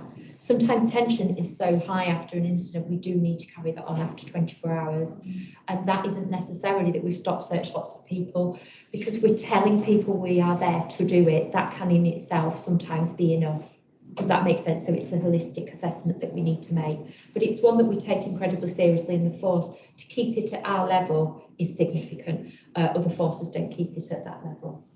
And then in the other arena of just your general stop and search as well? The correlation doesn't necessarily work in the same way. We don't have to show that it will prevent in order to use that power. Does that make sense? Yeah, it makes sense, but I'm saying, like, in the general stop and search, how do you distinguish that balance perceived of I'm being harassed by the police? Because there are people who have been stopped quite a bit. Yeah.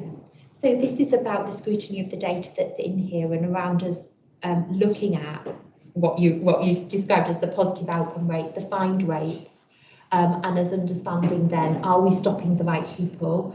And it is about us being able to explain disproportionality, not eliminate it. So, for example, the only data that we have to compare is resident population, so the latest census survey. And so that for Birmingham is, that covers large areas of Birmingham, but actually the demographic of people we may be Stop and Stop Search may be younger.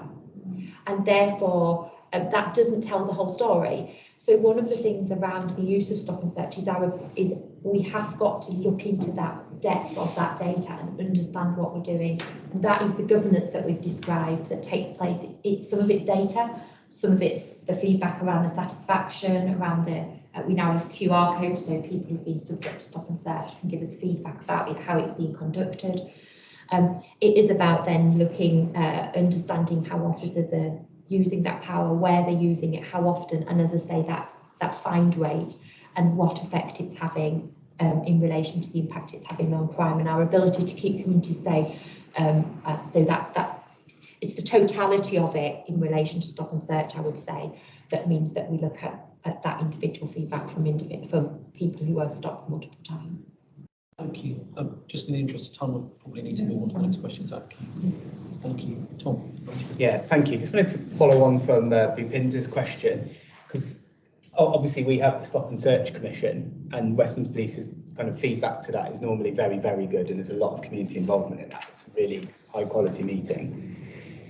But I'm pretty confident at that. We've had assurance multiple times that if you have an individual that isn't using body-worn camera, even once, but definitely more than once, on a use of force incident or incidents, and separately Stop and Search, that they are specifically looked at and checked on. Just to double check, is that right? Yeah, so I think this is the point. So myself and Andy, it will be right, and we will confirm that, as I said, because Richard, we hoped, would be here. He'd be able to tell you categorically, but unfortunately he's just off sick. So we, personally, we're fairly new to this area. So there's nothing that we would say that doesn't mean that isn't the case. Yeah, just reflect that back. So in my previous life in head of force response, I had those coming through when my staff weren't doing that. Yeah. So I had it from the other end in terms of those checks, because actually staff, for example, hadn't turned into, hadn't been used, and there was that scrutiny. So that was taking place, but obviously as ACC both, we can obviously confirm that. But I know for a fact I've seen those checks come through. Yeah, because I guess it's a PSD thing, isn't it, as well, which is highly topical at the moment. So I suppose having some assurance on that point, come back to the board again in future. And there's sometimes we'll follow up questions at board. It's so pivotal. I've been going to community groups and telling them that is happening, because that's what I've heard before. But I also know policies change, and if suddenly that's massive, isn't it? To know, have confidence if there's a persistent non-user of the camera. Why? Because that we rely on it a lot to give trust to communities that we talk to. My other question was around the fact that the paper talks about that 30%, roughly 30% positive outcome rate as being something that WMP are really quite pleased with, and you think is the right figure. Again, when we talk to communities, we normally do praise the fact that the positive outcome rate has significantly improved in recent years, and that's a really strong thing to rely on. It means you are more often finding something that is illegal, which is great. But I think there is still a debate around whether 30% is right. I know in the policing world, it's definitely fine, and anything higher is unrealistic. I've heard that said a lot, but I don't think that's a view shared by everybody. And what I keep asking Westminster Police for, and I never quite get it, I always get a commitment for it to come again, but I mean, we're probably talking maybe 12 meetings I've asked for it, it never quite comes, is a list, and it doesn't have to be complete by any means, a list of the different kinds of scenarios where it was reasonable to stop and search somebody and not find something, help the public understand how that can be. Now, a good example that the police have given before is there's a group of young people, and there's a description given that group of young people really does match. And so you stop and search all of them, and you didn't find anything on all of them. That explains how that's actually added to the non-find rate quite significantly, because it was a whole group, not just one individual. But are there any other circumstances where you think, yeah, it was really reasonable to stop and search somebody, and we can explain how they did, but yet we still didn't find something, for it to contribute to 70% of the overall figures? It's really, I don't know, kind of probably need more time to reflect on what you said. My kind of position would be that that is what the scrutiny panels are there for, Okay, to review that. So I'm not sure if a lot of people don't agree with you that it's okay for 70% of the time not to find something illegal. They don't understand how that search could have been reasonable. Oh, I thought I saw a knife, I've gone and there isn't one, or I thought I saw drugs and there isn't one. 70% of the time. Now there might be really good reasons for that. I'm genuinely open-minded to it. And what I'm really desperate for is the police to explain the different scenarios where a search really was a very sensible thing to do. And there's a good reason why they didn't find something in the end, to really help the public understand why 70% of the time nothing is found. I think Claire's point is a fair one. We have a range of scrutiny panels that look at stop and search where it is a positive outcome and where it's a not positive outcome, which allows the public to review the circumstances around an individual search. You'll see in the paperwork we've specifically pulled out some examples around strip searches where circumstances have led an officer to undertake a strip search and actually we haven't found anything. And in reality, I think the operational professionals, chief constables, do view that the proportion in terms of positive outcome is about reasonable and realistic. We are always trying to increase it, but the whole point of the powers that exist are to help officers identify people who may be carrying weapons to burgle, going equipped, people who will be carrying small amounts of drugs, people who could be carrying weapons. There are always circumstances where the information that surrounds that suspicion doesn't actually then happen to be the case. And I don't think it's ever going to be a case where we get to 100%, because I don't think officers would be using the power regularly enough. So I think if you need more assurance, there is either an opportunity to feed up from the scrutiny panels to say we viewed 10 interactions, 3 of them were positive, 7 were not positive, the circumstances were this, and give you some assurance that actually the scrutiny panels felt that that was reasonable, because they are obviously our members of the community. This is coming to you from having had very consistent and considerable engagement with those scrutiny panels, and it's something that has been raised at meetings with them there. So with all due respect, I know you can do better. You almost did it then, like explaining those scenarios so that we can communicate it to the massive proportions of the public. I mean, loads of people are really happy with stop and search in the public, and there's a lot of people who aren't. And I know we can do better at giving a narrative to help them understand why 70% of the time you can't find it. So like that in the description in a piece of intelligence, which might not ultimately lead to a successful stop and search. There will be really good, I know that that's the case, really good explanations, but we're not doing a good enough job of explaining them. And every now and again, we do get to a really good example, like that one, a group of young people matching a description, stop and search them, and there wasn't anything in any of them being held by any of them. Really effective, and people going, okay, now I understand why the police were doing something really sensible there, but then they didn't find it. And I'm telling you now, that a lot of the scrutiny panels, they are still uncomfortable with that 70% figure. Bearing in mind, a lot of the time when they look to see the body-worn cameras, it's not even available due to technological issues. So it's not like the scrutiny process is working perfectly. And, we take responsibility ourselves to keep improving that and working WMP to get it really smoothing. So I'm just telling you, this is real, genuine. It's not just me going off on a random jolly. This is the feedback I'm getting from people, and I know there's a bit better to be done. So, I think we can draw out, like we have around the strip search, some of the examples of that to start with. I think certainly it's something that Rhoda can take away to look at. Are we then seeing thematic examples that can tell story? I think that that'll take a few months to see that works through our review process, because we rather than go back retrospectively, we can start to do that. I don't think that answers the question why that's 70%, but we can certainly do that and have a look at whether that helps. And I think if we do that with yourself iteratively, then that's fine. You know, as long as I'm understanding it right. So the examples for strip search there will be individual examples, but what we will go away and have a look at is whether we can cluster them into things that show this was about when we thought we saw a knife. So we know witness testimony, we know from crime investigations that people will say they've seen something, and then when we get, we get calls from the public all the time, I've seen a man with a gun, we go and find someone fit in the description and they haven't got a gun.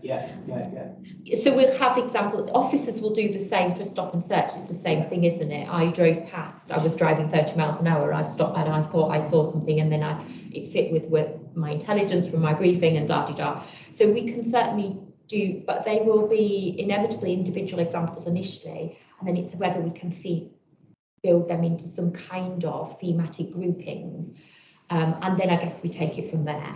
It doesn't answer the question entirely, but if you think that will help. I really, really believe that would be helpful. Yeah. Okay, well, let's try that iteratively together, and we will, I think, Andy, that's something that Ronan can do, isn't it? Because the subject matter expert for stop and search will be reviewing 100 or so stop and searches themselves over their scrutiny period that they do anyway. So, okay, thank you.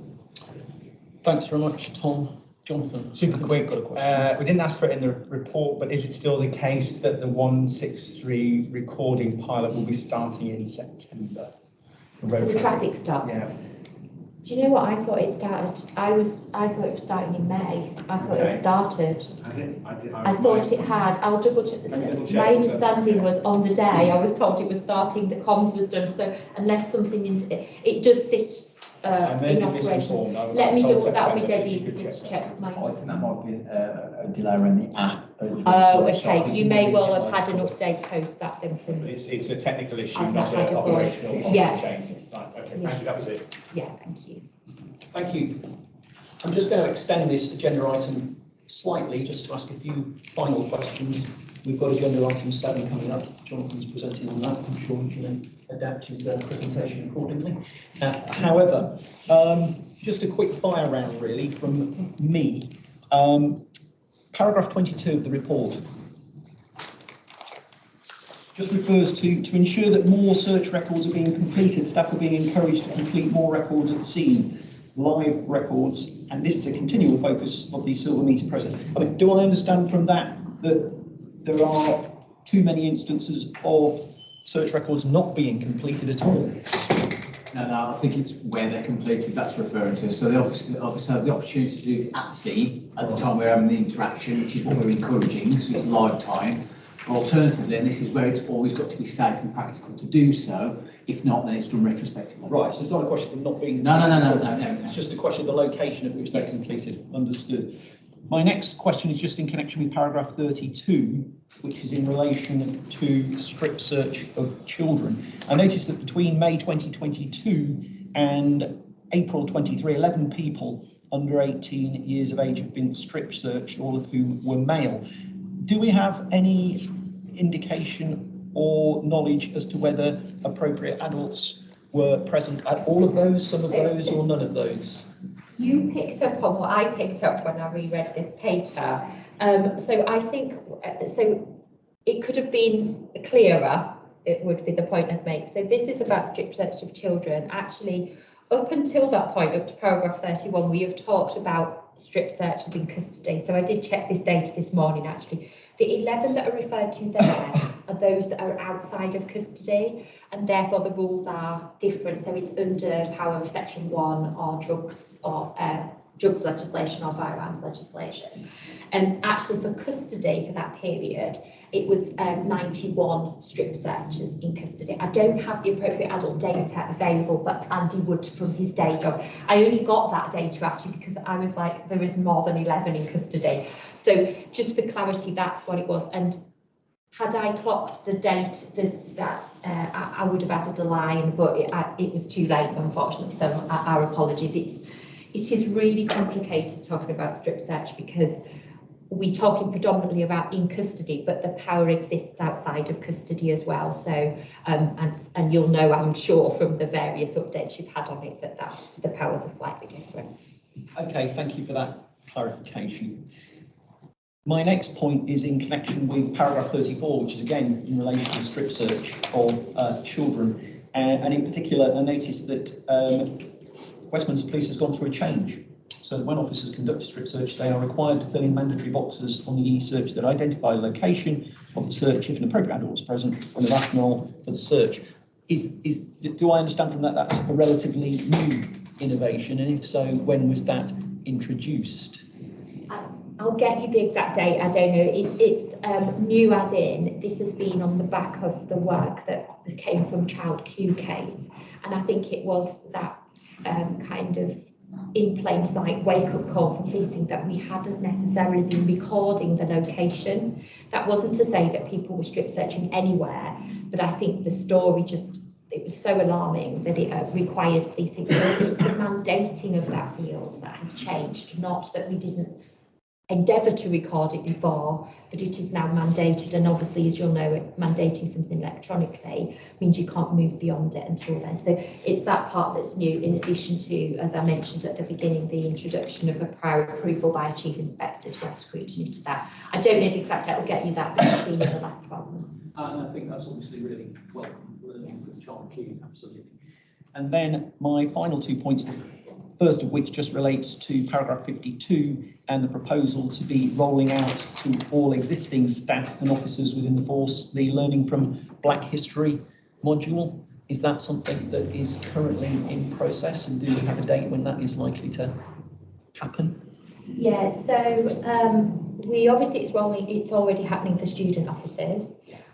We had our senior leaders day where we started that because there's a number of inputs. So we had Stephen Lawrence's brother come and speak to us there, and we did an input on the police race action plan. And then I think it's the next FLC that we're doing the the Black History input to our senior leaders. And then the idea is then that's then disseminated throughout the organisation. It will clearly take some time, but yeah, so that's in train. Thank you. And then just my final point is in relation to the use of the QR code for the feedback following stop and search, which is paragraph 54. And I noticed that it's suggested in the paper that this has now been embedded into the stop and search app. And at the time of writing has resulted in 200 responses from people involved in stop and search. So do I understand then from that QR code is being made available to everybody as an option who is stopped and searched? Well, yes, it is, but similarly to what Andy described, if it's practicable. So if there was aggravation or if it's not safe to do so, then clearly that's got to be at the discretion of the officer.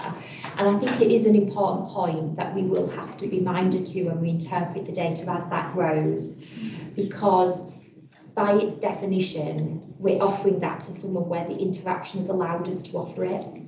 So I think, we do need to be minded that you would expect more positive feedback on the QR code than you would from all stop searches. Does that make sense? So we're not naive to that fact. The other point I would just mention around the QR code, just because it was something that because it is still quite new and the data with 200 is still not, we still need to build that data up. But it's just the reassurance that it does capture demographic data if self-identified by that. So we only had raw data available, so it wasn't, but we did push on that to understand it. So I think when we have more information about that, when we next report into yourselves, then we would be able to bring the demographic data. It's a question I think it's an important point to make, that it does pick up demographic data as well. Agreed, which is a point I have noted from the paper. But thank you for unilaterally raising that point. That's very helpful. We only had raw data, and so we just need to work through the process of being able to abstract that, which we have done on the 200. Brilliant. Thank you so much for the presentation. Really appreciate it. Thanks for coming along and answering our questions. In the interest of time, we'll need to move on. It's the first duty of government to keep its people safe and secure.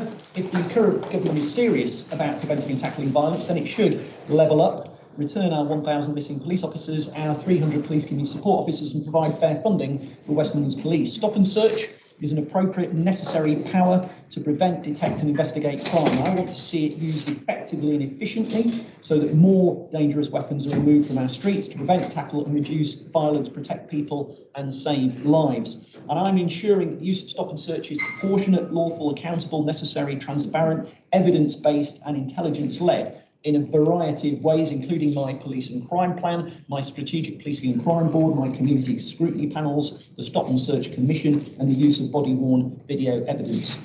The Chief Inspector of HMIC FRS, in his State of Policing Annual Assessment of Policing in England and Wales 2022 assessment published on the 9th of June 2023, has stated, amongst other matters, that for stop and search to remain a legitimate police power in the eyes of the public, it must solve more problems than it creates, and that support for appropriate stop and search is dependent on it being conducted fairly, effectively and proportionately. The benefits of stop and search in relation to its deterrent value is rarely covered in research. Its benefits in relation to deterrence, detection, prevention, and as a visible sign of policing activity in local neighbourhoods needs to be researched more widely for all communities. The police must also take a more consistent and effective approach to independent community-based oversight and training. Despite it being an effective tool to tackle crime, stop and search by its very nature is intrusive. Once the police have decided that they're going to search someone, how they do it is as important as the act itself. Officers must be respectful during encounters and clearly communicate to the person what they are doing and why. On a wider basis, the police must make sure that powers are being used in line with the public sector equality duty and be able to show communities that they are using them fairly. The Chief Inspector concludes with the following recommendation. By 30th of September 2023, National Police Chiefs Council lead on stop and search, working with the College of Policing, and academia should commission further primary research to quantify the deterrent value of stop and search and the causes of disproportionality in its use. Agenda item 7 is verbal update from the Public Accountability Forum held on the 13th of June. And this agenda item is to be presented by Jonathan Jardine, Chief Executive of the Office of the Police and Crime Commissioner. Over to you, John. Great, thank you, Commissioner. So this is, as you say, a verbal update, and we will be bringing written reports to future meetings, which I'll explain the next steps arising from the Public Accountability Forum, which make that self-evident. So as a preamble, addressing issues associated with equality, diversity, disproportionality and anti-racism runs through the current and indeed previous police and crime plans, and that sort of context situates what I'm about to talk about. This programme of work comes under the rubric of the joint West Midlands Police and OPCC Fairness and Belonging Programme, which was founded in 2020, which brought together the existing array of long-running work to address equality and diversity issues. And it's worth thinking about that trajectory, that journey, that progress that has been made. For example, West Midlands Police as an organisation and its operational practice is unrecognisable from that which existed in previous decades. For example, just to give a couple of statistics, 40 to 45% of new entrants to policing are women, for example, and 20 to 25% of new entrants are not white. So this is, the latter statistic, for example, is more than double the rate that was seen previously. Baroness Casey's review into the standards of behaviour and culture in the Metropolitan Police is, I would say, a waypoint in a long journey for policing and wider societal expectations of the police. It has the merit of being very wide in scope and is arguably well researched, but is ultimately about the Metropolitan Police, a police force that is unique in its size, mission, operation environment and its oversight and leadership arrangements. The task, therefore, is to learn from Baroness Casey's findings without assuming that every one of them, even if we assume every conclusion about the Met is always accurate, is applicable in the West Midlands. So just as Baroness Casey's review is a waypoint in the ongoing journey for the Metropolitan Police Service and policing more generally, so the Public Accountability Forum was one step in a long-standing programme focused on making West Midlands Police an anti-racist organisation and one that fulfils the public sector equality duty in its entirety. The Commissioner set a number of objectives, 3 objectives for us in relation to the Public Accountability Forum. First, that it would be an opportunity for West Midlands Police to set out what they have done and are actively doing to prevent and tackle racism misogyny, homophobia and corruption. Secondly, to create an opportunity for the public and stakeholders to set out their concerns, experiences and what action they want from the police. And thirdly, to agree the action that needs to be taken in order to ensure that West Midlands Police is an anti-racist, anti-misogynist, anti-homophobic and corruption-free police service. So this event, which I'm briefing on today, is just, as I say, very emphasise the point, it is one part of a much longer and wider programme of activity. The event was held on the 13th of June at the Legacy Centre in Birmingham, quite deliberately a non-policing venue, and 75 members of the public attended, a mixture of interested parties, stakeholders, community leaders, representatives of organisations, in what was a very structured and facilitated event that was designed to get the most from the participants and their expertise, their learning, their personal reflections. The event included presentations by both my Deputy Chief Executive, Alethea Fuller, and the Chief Constable, and the forum addressed questions, and both the Commissioner and the Chief Constable dealt with questions from the attendees that had been submitted beforehand, and there was a very thorough and wide range of discussion in relation to those. Not surprisingly, therefore, the event overran significantly as a result, because there was the level of interest and discussion that took place. Yeah, and it was also due to Pink, yes, who was performing, as you say, at Aston Villa that evening. And we're writing to her on the subject. Anyway, there were then roundtable sessions with participants, and the feedback from those was recorded in detail, and we're doing a full analysis of those. However, I would offer the following overview of the findings from those discussions and the questions and answer session. I think it's fair to argue that there remains a significant concern that policing is not always facing up to the experiences and perceptions of those who have been let down by policing or perceive they've been let down by policing in the criminal justice system more widely. There is scepticism about the bad apples narrative that it seems to be, to many who participate in it, wearing thin. Though this might, of course, be related to an availability heuristic. The fact we're talking more about issues relating to this agenda is providing people with more examples of that they can hang their concerns on. However, there is respondents in the discussion saw a significant risk that the intent of events such as this, as well-meaning as they might be presented, is rather than trying to support the police to change their behaviours, is about getting the public to change their mind about policing. There was also frustration expressed in the discussions and the roundtables about the pace of change. There was a fear that the historic values and prejudices that respondents and those involved in the discussion believed are in place, which they see as embedded in policing culture, and they argue include racism, misogyny and homophobia, will infect the new entrants to policing. There is the concern that a number of people in the discussions put forward that the assertion that a refreshed and more diverse police workforce will not be enough to bring about change, and some scepticism as whether that more diverse workforce will in fact bring about any real changes in culture, values and practice. These are all obviously controversial and debatable points. There is further uncertainty whether policing, and West Midlands Police in particular, has the cultural competence, a term that was used by a number of people in discussion, to operate effectively in a geography and an area as complex and diverse as the West Midlands. And many people talked about the importance of training as critical to supporting officers to be effective in role, but wanted to see that training more outward facing, wanted to see more community members, more members of the public engaged in that training and supporting it. There was, as you wouldn't be surprised to hear, significant emphasis on the importance of leadership in policing at all levels, whether that's on the front line or at the strategic level, in order to bring about the kind of organisational, cultural and operational changes that those participating in the event wanted to see. There also was a great deal of discussion, and again, unsurprisingly, about the importance of communication with the public about what the police are doing, why they are doing it, and what the outcomes are that are being achieved.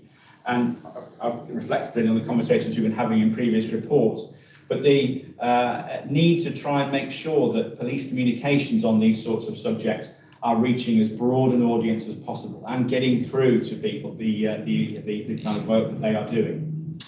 There was also, unsurprisingly, significant discussion around the importance of strong oversight processes, reflecting again on the reports we've just been considering, the public are, that those participating in the event were very keen to fully understand, for example, the use of oversight in relation to stop and search, the importance of the use of body-worn video, the mechanisms for ensuring professional standards, and other oversight mechanisms that exist in which the public can be encouraged and supported to participate.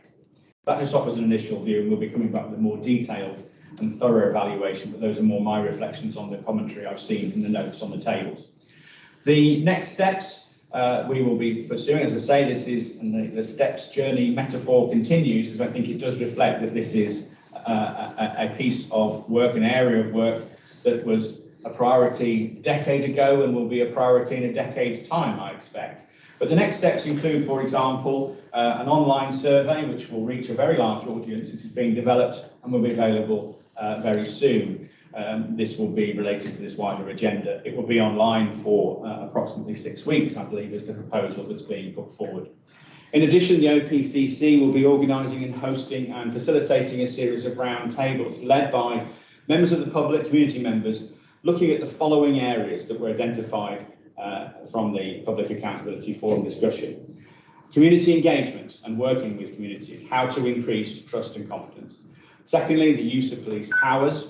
Thirdly, increasing the number of police officer recruits from underrepresented ethnicities and other protected characteristics, seeking to ensure that while the diversity of policing isn't the only answer to the questions that are being asked, a police service that better represents and understands its communities stands a better chance of securing trust and confidence. The mechanisms for holding the police to account for what they do, and a thematic area around young people and the police. This will conclude with a one-day conference, a larger conference than the Public Accountability Forum, taking place on the 5th of September 2023, one for the diaries.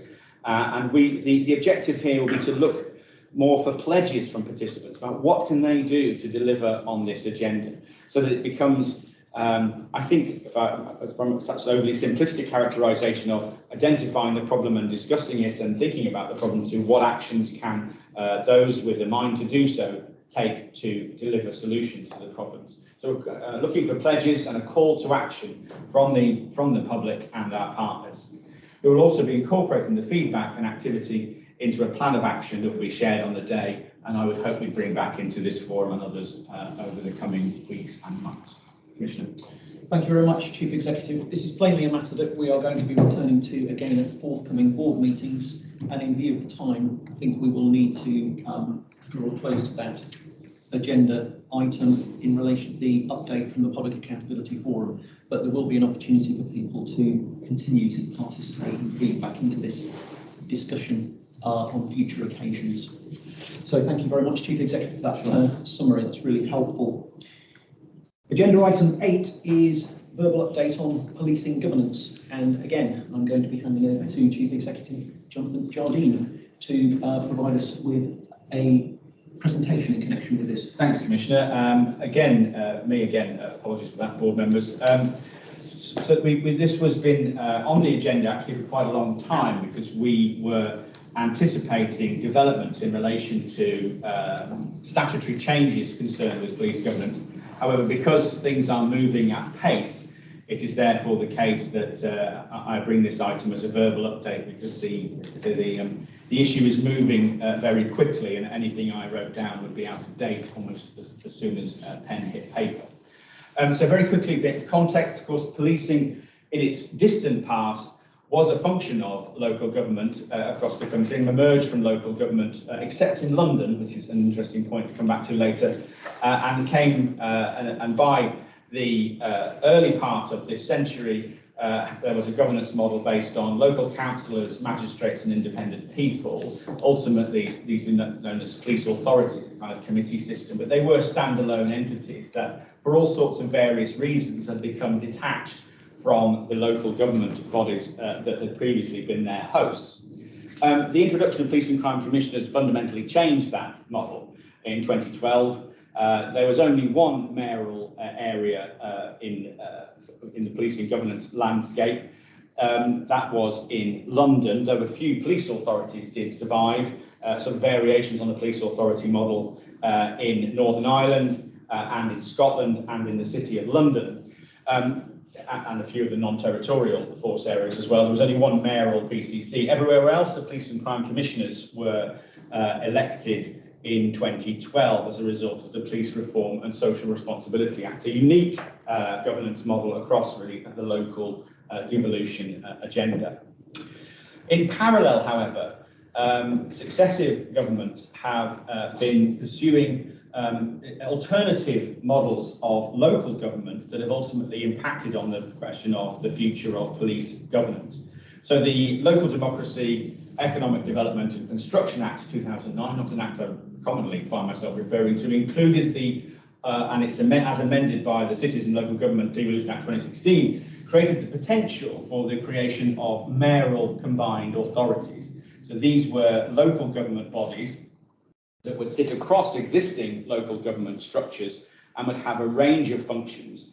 The 2016 Act included the provision that these mayoral combined authorities could assume the policing governance function in certain circumstances from an existing police and crime commissioner. The first such mayoral elections took place in 2017, and here, including here in the West Midlands, though here in the West Midlands there was no transfer of the police governance function. That was in contrast to Manchester, Greater Manchester, where the election in 2017 saw the mayor there assume the police and fire governance responsibilities from the police, respectively from the previous police and crime commissioner and the previous fire authority.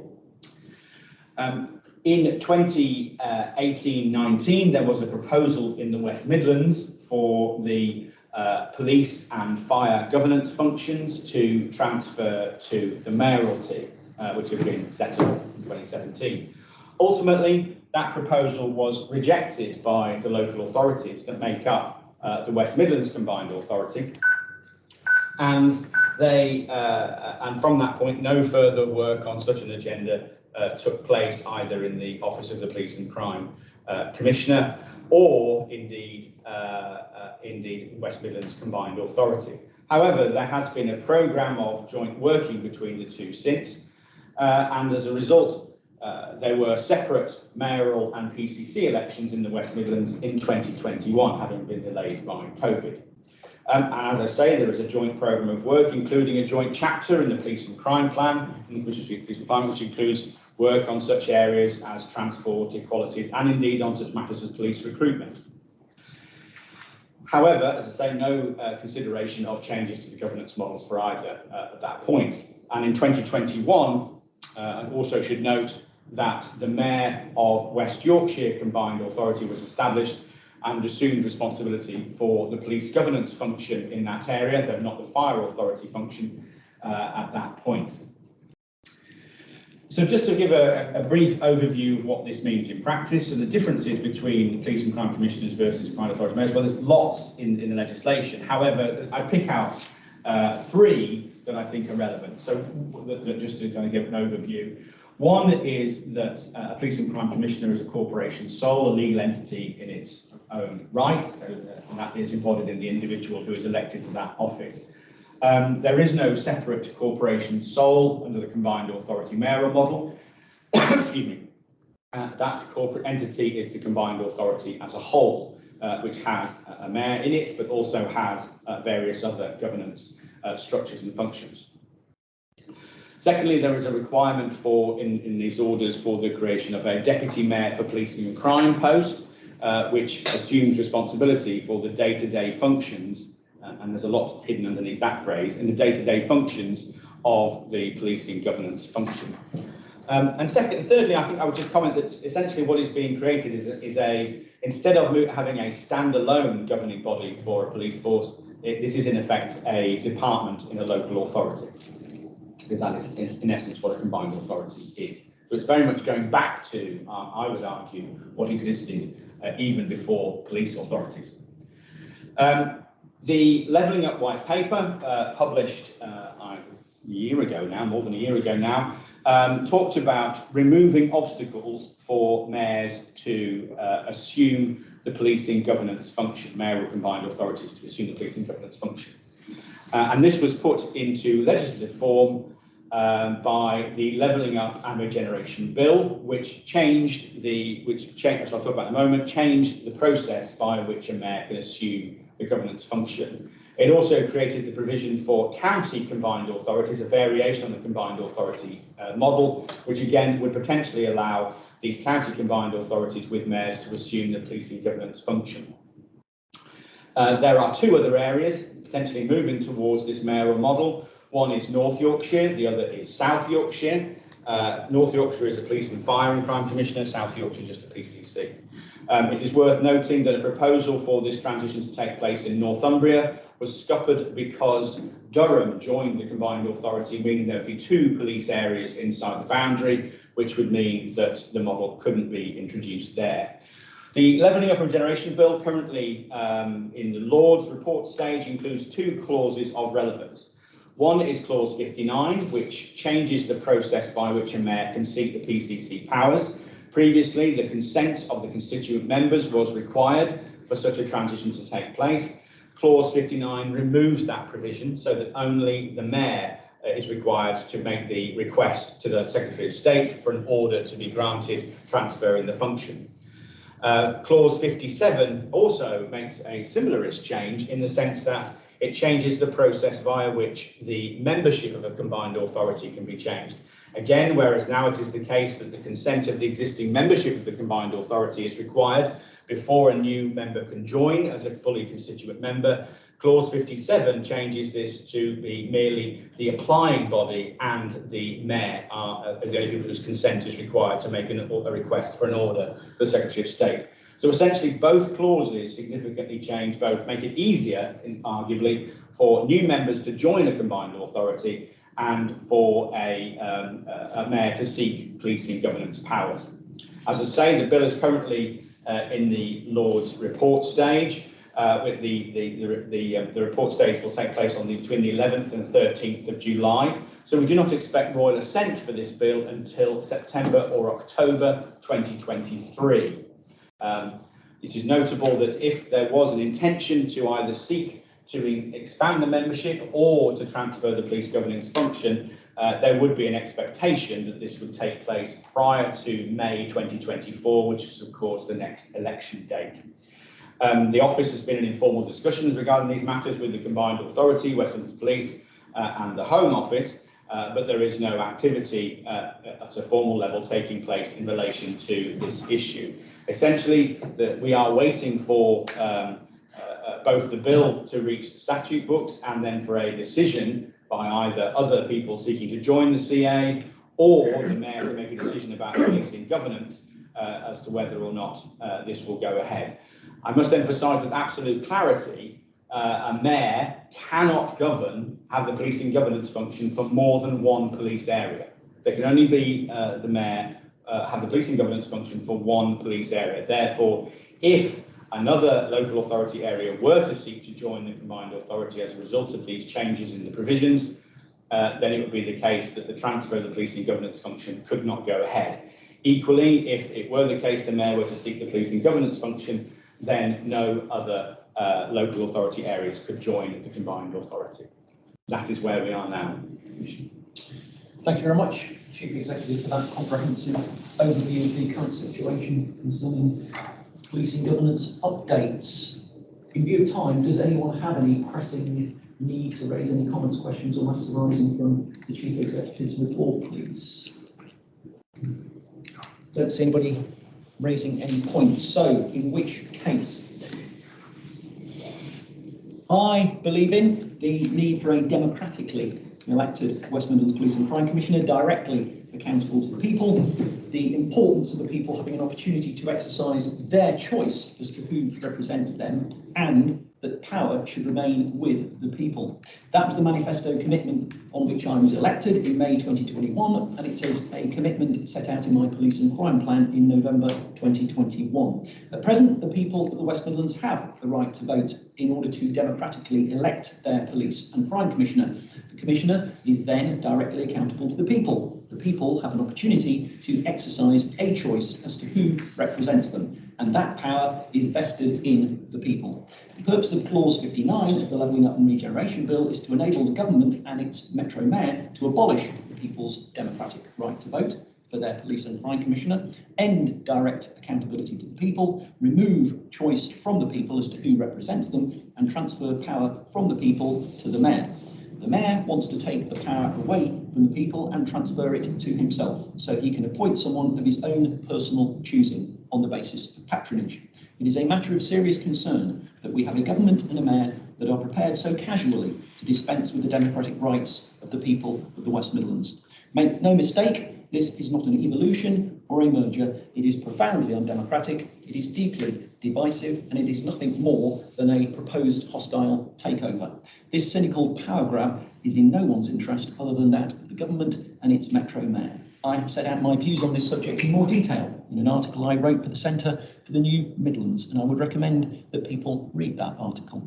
In the meantime, I will continue to oppose any steps on the part of the government and the Mayor to remove the people's right to vote for a democratically elected and directly accountable Police and Crime Commissioner for the West Midlands. Agenda item 9 is Finance Outturn Report, and this agenda item is to be presented by Lynn Joyce, Interim Chief Finance Officer. So over to you, Lynn, please. Thank you, Commissioner. So this report summarises the final income and expenditure position of both the Force and the OPCC for 2022-23, and it covers both revenue and capital income and spend. I think it's fair to say that early on in the year, the Force were forecasting an overspend of around £5 million, but they took early action to put some measures in place, and as a result of those measures, the actual position is showing an underspend of just about £11.1 million. That underspend will be used to offset pressures in future years, so it will go into reserves. In terms of the report, it sets out in quite a lot of detail where the variances against the budget have occurred in relation to that underspend. I'm not going to go through all of the detail in the report, but just to highlight some of the main variances, which largely relate to police officer and police staff costs, particularly a vacancy freeze around police staff posts. Also capital financing costs, and we did actually get more than expected external income, and that was largely due to the Force exceeding their uplift targets and also taking part in Operation Safeguard, where police cells are used to accommodate prisoners on a temporary basis. In relation to some of the other areas in the report, you'll see that premises costs were overspent by around 2.2 million. And you will be aware, of the increase in gas and electricity costs, which mainly contributed to that. But also the cost of labour and materials increased the overall spend on reactive maintenance, and again, that's largely related to inflation pressures that we've seen in the last year. On the other side of that spectrum, we did receive some benefits from the higher than anticipated interest rates. So that did help the position a little bit. In terms of the OPCC's budget position, there was an underspend of just under £3 million. That was largely due to underspends on commission services, some of the projects starting later than anticipated, and a lot of that underspend has been rephased into the current financial year as a result of those delays. But we've also seen an underspend on the office budget of around £350,000, £360,000, and that again, similar to the Force, was around staffing vacancies. In terms of the capital expenditure, that was lower than originally anticipated.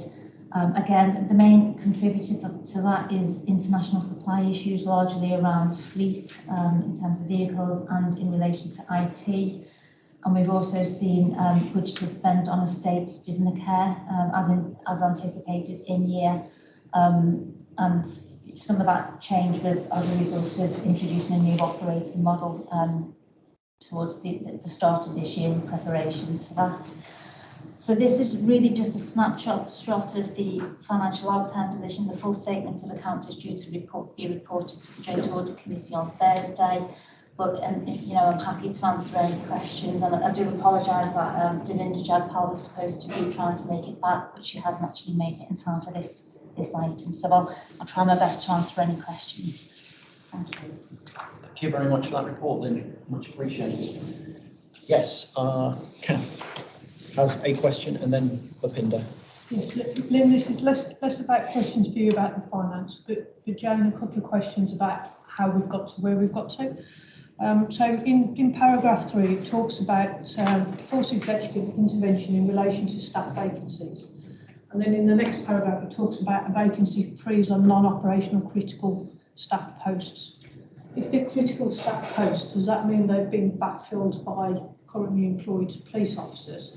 And if so, what were the posts and the impact on service delivery, if you can answer that? So I think the wording of it is that if they are critical police staff posts, we would continue to advertise them and recruit into them. If they were considered to be non-critical at that time, then we would be looking to ask those departments to operate with less staff, prioritise workloads, and retain those vacancies whilst we were doing the budget review. What was happening, because I sat on the strategic workforce board, where there was any kind of concern around impact on operational delivery or service to the public, any vacancies were able to come to a panel, and we made sort of individual decisions between myself, the head of human resources, and Pete Gillett in terms of the finance, to make sure that we weren't significantly impacting on the front line. There obviously will be some element in time of reverse civilianisation, I suppose might be the wording, bearing in mind the investment in police numbers and our requirement to make savings, bearing in mind things like inflation, but we've sought to minimise that as much as possible. And certainly the savings that we were able to find through that recruitment freeze, we've now been able to start to open up some of the vacancies again, just so that we can start to recruit back into some of those police staff roles. And as a result of that, has there been a backlog in other tasks or the responsibilities that's now starting to show? Nothing that's been brought to my attention from a critical perspective, and obviously that's why we've been trying to prioritise those critical policing roles.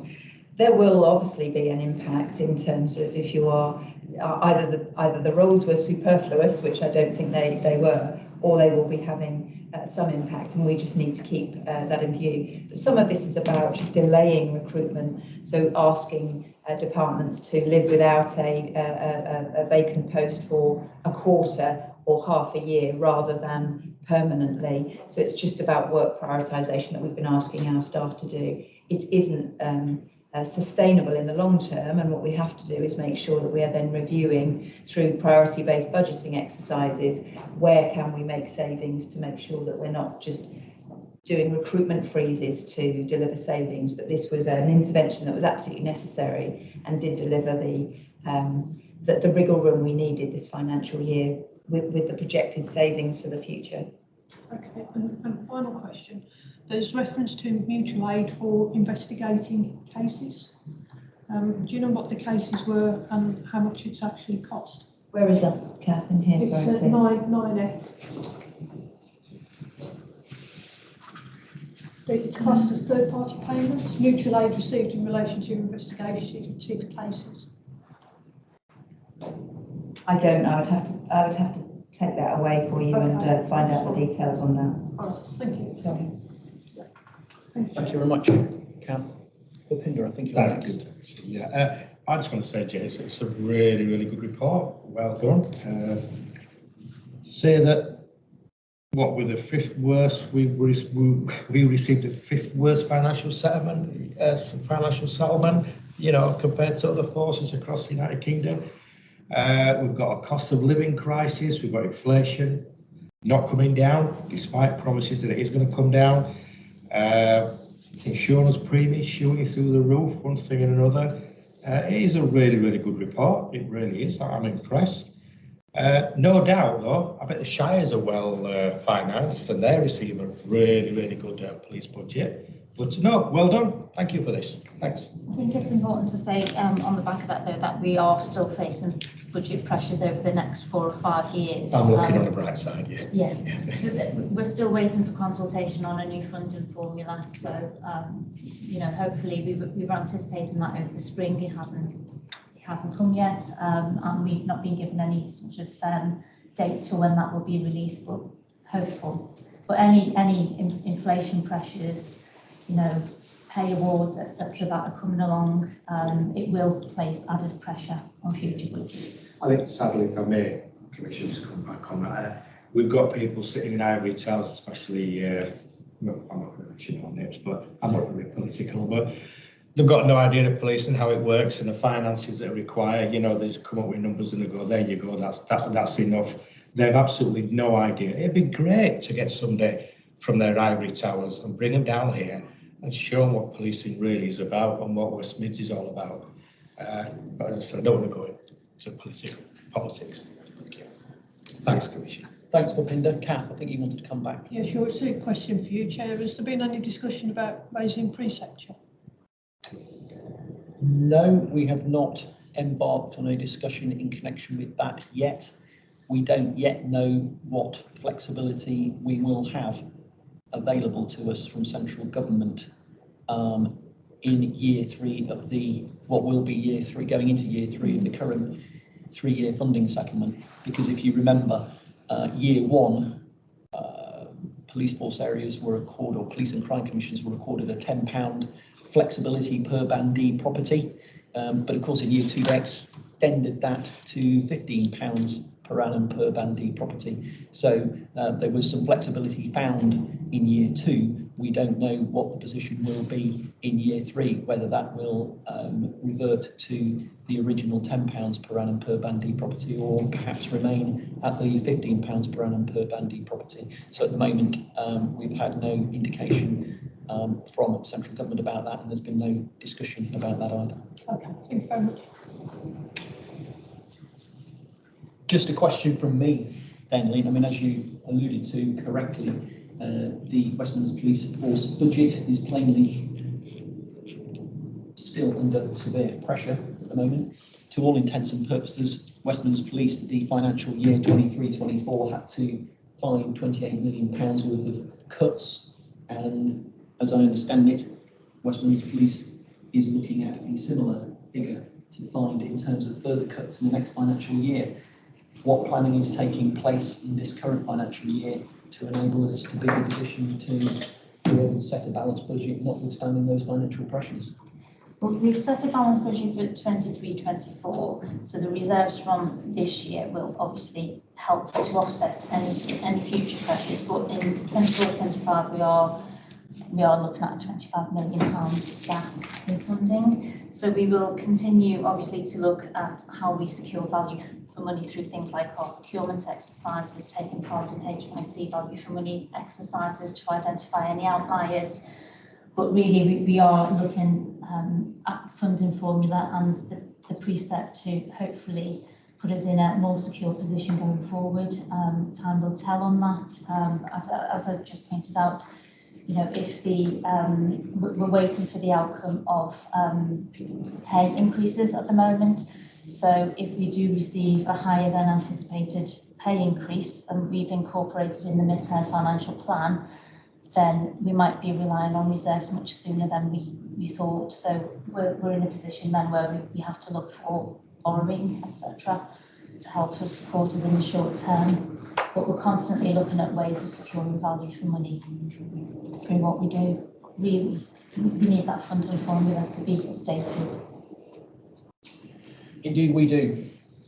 And as matters currently stand, it does not seem that review is imminent, sadly, as we have heard not very much at all in recent months. No, and I've been to 2 networking events recently where presentations have been given and there's no commitment at all of putting a date as to when we're going to be receiving the first part of that consultation. So it's much later than we anticipated already. Indeed. Right.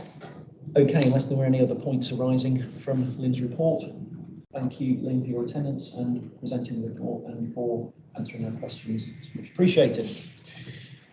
Agenda item 10 is Assistant Chief Constable update, and this will be an update on operational policing matters that can be discussed in the public domain. Assistant Chief Constable. Thank you, Commissioner. I was going to just touch on two things, one of which Claire referenced earlier. That so Operation Advance is a new initiative that we've committed to alongside the change in our operating model, which is focusing much more attention on our local policing areas. So the first operation was earlier this month in Wolverhampton, as Claire had mentioned. That involved very much a sort of a proactive response to issues including criminality, antisocial behaviour, but we're doing it very much with partners and communities. But it also gave an opportunity for our force resources to support activity at a local level. It was a highly visible police operation with the aim of doing, as we've described earlier, a little bit more about what we're doing in response to community concerns. The next date for that operation will be the 27th of July in Birmingham, and the following one will be in Coventry in August, and then each of the local policing areas will follow. It's fair to say there was a lot of activity on that day, 26 arrests. We executed 5 specific warrants, £150,000 worth of illicit products. That will be things like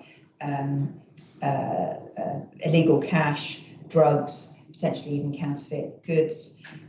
We stopped over 43 vehicles for various different reasons, 2 of which we had to seize. And all of that work was done with over sort of 60 different partners within Wolverhampton. So it was the first one. They'll evolve and I imagine vary as we go across the force area, but just something to make you aware of. And then secondly, probably in 2 parts really, is just some information on how we're getting on in terms of calls for service and our call handling times. But I wanted to first just reference the nationwide 999 system failure that we experienced on Sunday morning, and I was actually the Gold Commander on duty on Sunday, so managed it sort of first hand. So it's fair to say that there was about a 45-minute outage of the national 999 system, approximately sort of 8:15 to 9 o'clock on Sunday. And that basically meant that members of the public could not reach emergency services, not only policing, but a number of other emergency services through the 999 system. We were informed, we noticed that because we didn't have any calls for a few minutes, and our staff started to see what was going on. And then we did get official notification from BT that there was an issue and that they were working on their disaster recovery plan. After about 45 minutes, they were able to invoke that disaster recovery system, which, although not as good as the main 999 system in terms of the information that is able to be shared with us, did get the force back into pretty much an even keel. But very fortunately, we have done a lot of work in our contact centres over the last few months. Since the new Chief Constable arrived, it was one of his key priorities to ensure that we had resilience and good resourcing levels in our force contact department in order that we could deal with the significant concerns of the public in relation to not only our 999 response, but particularly our 101 call handling times. So just in terms of Sunday, I can assure yourself and the wider board that it had very little impact on our ability to deliver service once it was resumed. What we did during that 45 minutes is we put messaging out to the public to say, you can't use 999, but use 101 and we will prioritise as if it was a 999 call. What we also did was put a lot of our officers out and visible. So rather than sometimes they will deal with the call, come back to the police station and do their administration, we got them to stay out during that period just in case people needed to flag us down. And we started to work with our partners just to make sure we were sharing information. what we were able to do during the day and over that 24-hour period was that we retained our good levels of call handling, and particularly in the 101 area, which is somewhere that obviously we were getting enhanced calls through. It remained in the 3-minute average call times. So I just wanted to sort of reassure yourselves that we were able to respond. We had good numbers available to us. However, obviously it's a concern, and BT now, we are now fully back on the original 999 main system.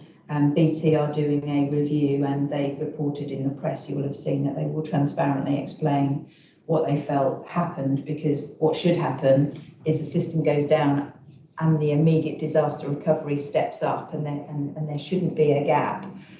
You can never 100% ensure an IT system is 100% resilience. You should have a backup that turns on immediately, and I think that's the issue that we need to explore. But just in relation to our call handling, I think it's a very good news story, something we're not in any way going to rest on our laurels, and we're going to continue to focus and ensure this performance continues. But in June, we can say that almost 90% of our 999 calls were answered within 10 seconds. We don't have the final June rankings, but this is a national standard, and certainly in May we were ranked 6th amongst the 43 police forces, which is a significant improvement. In terms of 101, there is no national standard, but the standard we hold ourselves to, which is quite consistent, is to answer our 101 calls within 3 minutes. We were in June of 2022 only doing that on 20% of occasions. In June of this year, we're doing that on 63% of occasions. So it's still not where we want to be, because we want to get to 100% ideally, but the trajectory is definitely in the right direction. And the experience of Sunday, when we've had that system issue that's changed our working practices and had an impact on having to do things retrospectively, still didn't mean that we weren't achieving that target throughout the day on Sunday, which demonstrates really enhanced resilience. And this is very good performance in my view, bearing in mind the time of year where demand is heightened when it's hot. We always know that within policing. So they were my operational updates, Commissioner. Thank you very much, Assistant Chief Constable. Agenda item 11 is Strategic Policing and Crime Board Work Plan. This consists of the work plan and actions and future lines of inquiry, which are both simply for noting today. However, there are currently various matters that remain outstanding, and they'll remain on the actions and future lines of inquiry until they've been completed. It's noted that there are 5 that date back 6 to 14 months ago, and if responses are not received to these by the next board meeting, I'll be putting the actions direct to the Chief Constable at the next board meeting. Agenda item 12 is date of the next meeting, and that'll be Tuesday, 25th of July, 2023. I want to thank everyone who has attended this meeting of the Strategic Policing and Crime Board today. It's very much appreciated. And that completes the agenda for this meeting of the board, and I formally declare this board meeting closed. Thank you all very much.